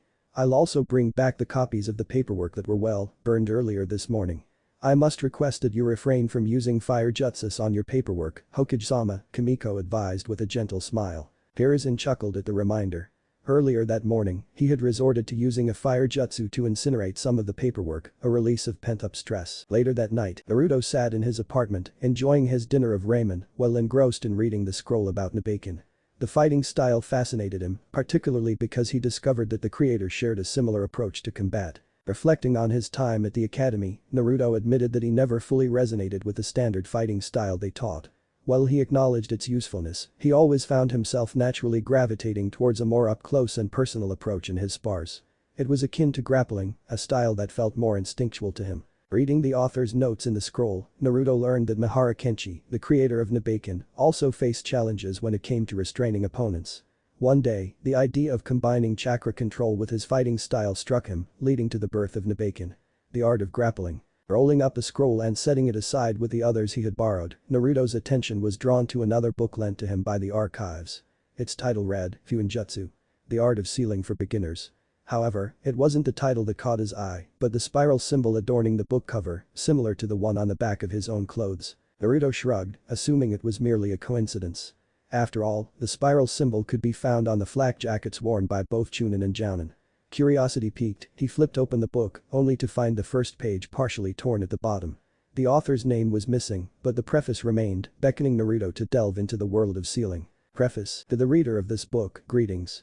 It is so nice to see someone pick up an interest in Fuinjutsu. The art of sealing is rare after all. In this book, I will be teaching you the basics of sealing. Despite being labeled for beginners, I would like to establish that the learning process won't be easy. So, if you don't get right away, do not be discouraged, for mastering even the basics of Fuinjutsu takes time, much like anything else. Think of it as a flower. In order for it to bloom to its fullest potential, one must tend to it patiently. That is all I have to say to you, dear reader, and I hope once you finished reading this book, I was able to teach you a thing or two. Good luck in your education, dear reader. Naruto thought that the author was nice. He flipped to the next page containing the history of Fuinjutsu, what Fuinjutsu is, and many more information regarding the art. It seemed that Naruto was hooked on the book as he kept on reading throughout the night. Somewhere in Ta no Kuni, land of rice fields, in a secluded room shrouded in darkness, the air thick with an eerie stillness, two figures engaged in a clandestine conversation. The faint flickering of a dimly lit candle cast distorted shadows upon the walls, heightening the atmosphere of secrecy and malevolence. "You wanted to see me, my lord." A voice spoke with a hushed tone, filled with a mix of deference and anticipation. The second voice, deeper and more commanding, responded with a chilling presence, "Yes, brief me about our progress. How's everything proceeding?" "We're halfway there, my lord," the first voice replied, its undertones laced with a sense of satisfaction. "Though I'd like to note that if we maintain this consistent pace, we will be finished in no time." A sense of sinister satisfaction seeped through the room as the second voice contemplated the information. It carried a foreboding tone that sent shivers down the spine. "Very well then," the second voice finally responded, a hint of anticipation lingering in its words. "Be sure to update me on our progress." The room remained silent, save for the faint whispers of unseen shadows that seemed to dance along the edges of perception. The atmosphere grew even more chilling, as if the very walls themselves held secrets and malevolent intent. "Is that all?" the second voice asked, its tone betraying a sense of impatience, an insatiable hunger for destruction. "Yes, my lord," the first voice confirmed, its subservient tone laced with a mix of fear and loyalty. "Then you are dismissed," the second voice commanded, and the figure slowly retreated from the room, leaving the darkness to consume them once more. As the door closed, the room plunged into an even deeper gloom. In the solitude of the chamber, the second voice spoke softly, its words carrying an ominous weight. "I shall bring upon the destruction of Konoha," it hissed, its whispered vow echoing through the stillness, a chilling promise that hung in the air, a harbinger of impending doom. In the secluded room, barely lit and cloaked in a haunting ambience, a malevolent presence plotted in the shadows, laying the groundwork for a sinister plan that threatened to unravel the very fabric of Konoha. Under the clear sky with scattered clouds and a gentle breeze rustling through the trees, Naruto couldn't contain his excitement as he talked to Ino and Shino. They had gathered outside, enjoying a rare day off from their ninja duties. "I can't wait to show Asuma sensei what I've learned lately. I'm feeling confident I won't get my ass handed to me this time, Dadabeo," Naruto exclaimed, a determined glint in his eyes. Ino, always the voice of reason, offered a word of caution. "Don't get carried away, Naruto. Asuma sensei might make you eat your own words." Naruto shrugged, a wide grin spreading across his face. "I guess that could also happen. Oh well, I do still need to work on some of the kinks though," he admitted, reaching into his bag to retrieve a book. Ino couldn't help but be surprised at the sight of Naruto reading. In their time at the academy, she had never seen him pick up a book before. She rubbed her temples, wondering if her eyes were playing tricks on her. "Since when did you start reading, Naruto? You sure you're alright?" Ino asked, genuinely curious. "It's been about a week now, I think." "Why?" "And yes, I'm fine," Naruto replied nonchalantly, flipping through the pages of the book. "Nothing. I honestly didn't think you were the reading type," Ino admitted, her astonishment evident in her voice. "Neither did I." Naruto chuckled. "But hey, I gave it a shot and I'm glad I did." "Fair enough. Where is Shino though?" Ino inquired, scanning their surroundings. "No clue, he must be handling something. Pretty sure he'll be here soon enough, I hope," Naruto replied, his gaze wandering. Just as the words left Naruto's lips, Shino's monotone voice broke the silence. "Sorry for being late. I must have overslept." The suddenness of Shino's unexpected arrival startled both Naruto and Ino, causing them to jump in surprise. "For Kami's sake. Don't scare us like that, man," Naruto exclaimed, his heart still racing from the sudden appearance of Shino. "Oh, I did not realize I scared the two of you. I apologize," Shino replied in his usual monotone manner. "It's alright, but man, we should seriously consider getting you a bell or something," Naruto remarked with a half-joking tone. Ino sighed and rolled her eyes as a response which Naruto noticed. Naruto scratched his head sheepishly. "I was just kidding, Ino. Sorry about that, Shino. I guess that joke was in poor taste." "Why are you apologizing? I thought it was funny." "I enjoy humor from time to time," Shino retorted, maintaining his monotone voice. Naruto and Ino exchanged puzzled glances. "Humor, huh? You don't say," Naruto responded with a hint of skepticism. Ino shifted the conversation. "So, how's your day off, guys? Anything interesting?" "Well, I did some training here and there, and I read some scrolls and books last night. Oh. And I grabbed lunch at Ichira." Naruto's voice trailed off as his mind drifted, remembering something that had happened the previous day. Flashback. AM nodded, appreciating Naruto's growth and newfound perspective. "That's good to know, Naruto-kun." As the conversation continued, AM couldn't resist teasing Naruto about his relationship with Ino, one of their mutual friends. "Speaking of Genin, where's your girlfriend? AM playfully inquired. Startled, Naruto vehemently denied the accusation. Girlfriend? She's not my girlfriend. AM couldn't help but tease him further, mischievously prodding at his emotions. Since when did I say Ino was your girlfriend? You're the one who brought up her name. It seems like you do like her, huh? Caught off guard, Naruto's cheeks flushed bright red. I mean, well, she's pretty. AM laughed, enjoying Naruto's flustered reaction. See? You do like her. In that case, she can be your girlfriend. Our little Naruto is growing up so fast. She joked, pretending to shed. I swear she's not. And besides, I already like someone else, Naruto pleaded, his voice filled with earnestness. End of flashback. Ino glanced at Naruto, her eyes narrowing in suspicion. Konoha to Naruto, you there? Hello? It seems his brain must have been fried with all that reading, she remarked, a hint of teasing in her voice. Shino chimed in with his usual monotone, perhaps he still hasn't fully recovered from his injuries. Ino raised an eyebrow. Think it's brain damage? Shino contemplated for a moment before responding, possibly. Naruto snapped out of his daze, his face still flushed from embarrassment. Huh? What were you saying, Ino?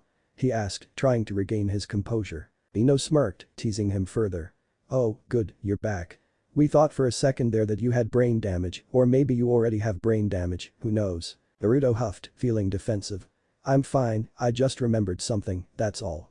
And no, I don't have brain damage, Ino. Ino let the topic go and shifted her attention to Shino. She found it easier to talk to Naruto than Shino, not knowing how to engage him in conversation. Despite being teammates for about a month, Shino remained a mystery to her. Hey, Shino, Ino began, trying to strike up a conversation. What did you do during your day off? And come to think of it, I simply ran errands and tended to my bugs, Shino replied in his usual calm tone. That's it? Ino raised an eyebrow, hoping for more insight into Shino's interests. What do you mean? Shino questioned, his expression unchanging. Ino felt a pang of frustration, realizing it was challenging to connect with Shino. However, she was determined to get to know him better as a teammate. I've always wondered where you keep your bugs all the time, Ino commented, her voice slightly trembling at the thought. Naruto shivered alongside her, equally uncomfortable with the idea of tiny insects crawling over them. I keep them inside my clothes, Shino replied, though he lied to spare his teammates from the truth. He knew that revealing the truth about his bugs would likely cause them to freak out. Both blondes shuddered involuntarily, their skin crawling as if imaginary insects were crawling on them. But don't you find it unsettling when they crawl all over you? Naruto questioned, his voice filled with genuine curiosity. No, I do not. I barely noticed their presence, Shino stated matter-of-factly. Seriously? Naruto exclaimed in disbelief. Yes, it doesn't bother me at all, Shino affirmed, his tone unwavering. Ino, intrigued by the Aburam clan's unique abilities, chimed in. And how do you manage to do that? I mean, I know so little about the Aburams, other than the fact that you guys use bugs. What do you mean? Shino asked, his tone devoid of emotion. Ino reiterated her question. I meant was say is, how do you not find bugs creepy and shiver when they're on you? Shino's expression remained unchanged as he responded, I think you do not want to know the real answer to that question. Intrigued, Ino pressed further, how so? Shino sighed softly before replying, just trust me on this one, Ino. Ino reluctantly dropped the topic, accepting that some things were better left unknown. She shifted her focus to a less unsettling question. Okay, fine. But do you get to choose which bugs you control? Shino nodded, providing a more comfortable answer. That I can answer without disturbing you. When a child is born into our clan, the bugs themselves choose the child.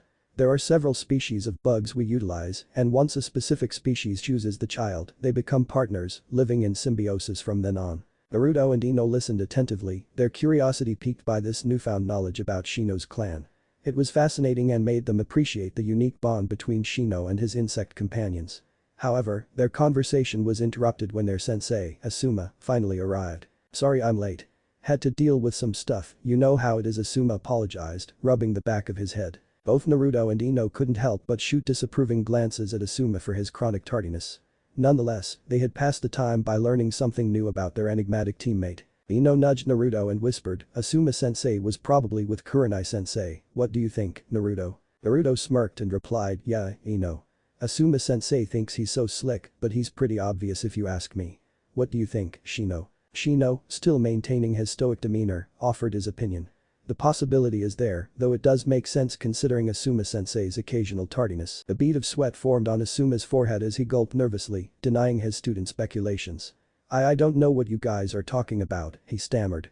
He quickly changed the subject, clearing his throat and asking what they wanted to work on for the day, hoping to divert their attention. The students let it slide, deciding to focus on their training instead. They requested a sparring session to gauge their progress. Alright then, let's see if you've learned anything from your last battle, Asuma agreed, eager to get the training session underway. At the training grounds, Asuma found himself facing off against his 3 students, engaging in a 3 versus 1 battle. It was a test to assess how much they had learned since their last mission. Asuma reminded them of the notes he had given them, urging them to remember their shortcomings and make necessary changes. Before we start, are all of you ready? Asuma asked. Wait. Naruto, make a clone, Ino interjected. Naruto questioned her, for what? To guard my body once I land my jutsu, remember? Oh. Right, my bad, Naruto replied, swiftly creating a clone. Ready? Asuma confirmed. Yeah. Both blondes responded. Okay, go. Asuma declared, signaling the start of the battle. Naruto charged towards Asuma, aiming a right hook, but Asuma evaded the attack effortlessly. Reacting quickly, Naruto created a clone to strike Asuma, but his sensei proved too fast. Asuma caught the clone and tossed it aside. Taking advantage of the opening, Naruto attempted to strike Asuma with a knee strike. Although Asuma managed to block the knee, he felt an unusual sensation as if his hand was stuck. Unbeknownst to him, Naruto had applied chakra to his knee, causing it to adhere to Asuma's palm. Seizing the opportunity, Naruto struck Asuma's chin with his other knee, successfully landing a hit. He then continued his assault by summoning a clone to deliver a powerful blow to the back of Asuma's head. The hit connected, causing Asuma to forcibly duck his head due to being hit. Naruto wanted to press Asuma further by performing a kick. However, Naruto's spinning kick missed its mark as Asuma skillfully dodged the attack. Asuma was taken aback by Naruto's unexpected chakra control, realizing that he hadn't even taught him basic techniques like walking on trees or water. But his thoughts were interrupted when Shino launched a swarm of bugs towards him. Asuma swiftly dodged each insect, executing flips and dashes to evade the relentless assault. Now, Ino, Shino called out. Asuma quickly performed a kawarimi, body replacement technique, substituting himself with a log. Ino was about to initiate her Shintention no Jutsu, mind-body change technique, but she hesitated just in time, avoiding losing consciousness. Asuma appeared behind her, attempting to strike her, but Ino ducked and retaliated with a sweeping kick. Asuma managed to jump away, giving Ino an opportunity to create distance by executing a reverse somersault and dashing backward. Good job, Ino. Don't release that jutsu until you're certain it'll hit. Asuma commended. Suddenly, he sensed a chakra signature approaching from behind. It was Naruto sprinting at high speed. Kage Bunshin no Jutsu. Shadow clone technique, Naruto yelled, creating 3 clones to confuse Asuma and mask his true location. Naruto and his clones moved in erratic patterns, attempting to make Asuma lose track of the original. Anticipating Naruto's tactics, Asuma leaped into the air, evading a pair of arms reaching up from beneath the ground. Nice try, Naruto, but I know you love that trick, Asuma remarked. How can you be sure I'm not a clone? The clone beneath asked. Asuma's realization struck him as he looked above. Bunshin Kaiten Kakato Itachi. Clone spinning heel drop, 3 copes of Naruto descended from the sky. Eat this? They shouted as they descended upon Asuma. However, to their surprise, their attack struck a log, causing it to shatter into splinters. Damn it. Asuma Sensei performed a kawarimi. Body replacement technique, Naruto exclaimed in frustration. Suddenly, he found himself dragged down into the ground. Asuma used the Doton. Shinju's Anshu no Jutsu, Earth Release. Double suicide decapitation technique to trap Naruto's head above the ground, demonstrating that he was not the only one capable of underground tactics. Naruto struggled but couldn't free himself from the jutsu. While Asuma dealt with Naruto, Ino threw shurikens at him, but they hit yet another log. Frustrated, she expressed her disbelief. Suddenly, she felt a presence behind them. Asuma had swiftly moved behind Ino and Shino, attempting to land a hit on both of them. However, they managed to evade his attacks in time. Ino sensed the presence once more and turned around, finding Asuma behind her again. She blocked his punch, but the force was powerful enough to make her slide across the ground. Meanwhile, Shino was observing the situation from a distance until he heard rustling from behind. Reacting quickly, he threw shurikens at the bush, but nothing happened. Suddenly, another Asuma appeared behind him. Pay attention, Shino. Just because you see your opponent busy with someone else doesn't mean you're safe. Asuma emphasized the lesson that even if there's only one enemy, they could still be at risk of a threat. Shino then blocked Asuma's kick with his arm, causing him to back off. However, when Shino tried to escape, he bumped into yet another Asuma. It was too late as Asuma caught him in a lock. The only one left was Ino. She and Asuma engaged in a series of punches and jabs. Ino did her best to block each attack, but Asuma's strikes were heavy, causing her arms to go numb. Ino attempted a punch, but Asuma caught her arm and pinned her down on the ground. Once all his students were freed, Asuma gathered them around him to share some final notes. Listen up. Here are some more of my notes. Let's start with you, Ino, Asuma began, and Ino nodded attentively. Your speed and accuracy have improved, which is good. And it was smart of you to cancel your jutsu when you realized it wouldn't land. Though, you still struggle with close-quarter combat. Try finding a weapon that suits you, a sword, senbons, or a kusarigama, up to you. Having a versatile arsenal will help you fend off your enemies in different situations. You have to remember that not every fight will be in your favor, so be prepared. Asuma then shifted his focus to Ino's reliance on her clan's techniques. Ino, you rely too much on your clan's techniques. I'm not saying they're not powerful and useful, all I'm saying is that it's important to widen your skills. I mean, I've seen your father fight and he's able to use offensive techniques effectively. Maybe we should find out about your chakra nature and start learning from there. But overall, you've made improvements, good work. Ino listened attentively, taking note of Asuma's feedback. She was determined to work on her weaknesses and expand her abilities to become a stronger ninja. Asuma took a moment to acknowledge Shino's contribution in setting up Ino for her almost successful jutsu. Shino, I'll give you points for creating an opportunity for Ino to land her jutsu. I see that you're starting to understand how to set the pace of a battle as a team. Though, it's important that you also learn to fight independently. Your teammates won't always be by your side and you need to be able to defend yourself. Try focusing on improving your close combat skills, it appears to be your weakest area. Once your enemies find out about this weakness, it will become harder for you. So, it's in your best interest to work on it. Also, keep your guard up and stay vigilant. A healthy dose of paranoia is necessary. Given your logical and level-headed nature, I believe you can pull it off. Keep up the good work, Shino, Asuma commended, patting his shoulder. Turning his attention to Naruto, Asuma expressed his admiration. And now, Naruto, I'm impressed. You caught me off guard back there. When the hell did you learn how to perform tree walking and water walking? Naruto chuckled in response. I didn't actually, I used Nabaken, sticky fist, which is in this scroll right here, he explained, handing over the scroll he had referenced. Curious, Asuma took the scroll and began reading it himself. He was genuinely impressed by Naruto's resourcefulness and ability to find a style that suited him. I see, great work, Naruto. You've found something that works well for you, keep it up. Asuma then asked if there were any questions, but none of the students had any. Satisfied, he dismissed the class, stating that the training for the day was complete. Alright then, all of you are dismissed. Except you, Naruto, you stay, Asuma instructed. In a teasing tone, Ino couldn't help but joke, oh, someone's in trouble for kicking Asuma-sensei's chin. Naruto's voice trembled with worry as he responded, ha ha, very funny, Ino. You're not mad about that, right, Asuma-sensei? Right? Naruto asked. Asuma reassured him, of course not, Naruto. Naruto let out a sigh of relief, saying, okay, thank goodness. Ino and Shino bid their farewells, leaving the training grounds. Naruto remained, curious as to why Asuma wanted him to stay behind. Why do you want me to stay, Asuma-sensei? Naruto inquired. Asuma explained, since you learned a skill that's similar to chakra control, there's something I need to explain to you, so listen up. I'm sure that you'll need extra practice when it comes to chakra control, kid. Naruto seemed puzzled. Huh? But why? Asuma responded, I just know that you'll need more time to practice, not because you're dumb, but because you have an abundance of chakra. Perplexed, Naruto pressed further. Okay, but what does having a large amount of chakra have to do with it? I thought having a large amount of chakra was good. Asuma began to illustrate his point. It is, but imagine you have a bucket that contains all the water in the world and you're asked to water a single flower. It would be challenging to water the flower with just enough water without drowning it in the process.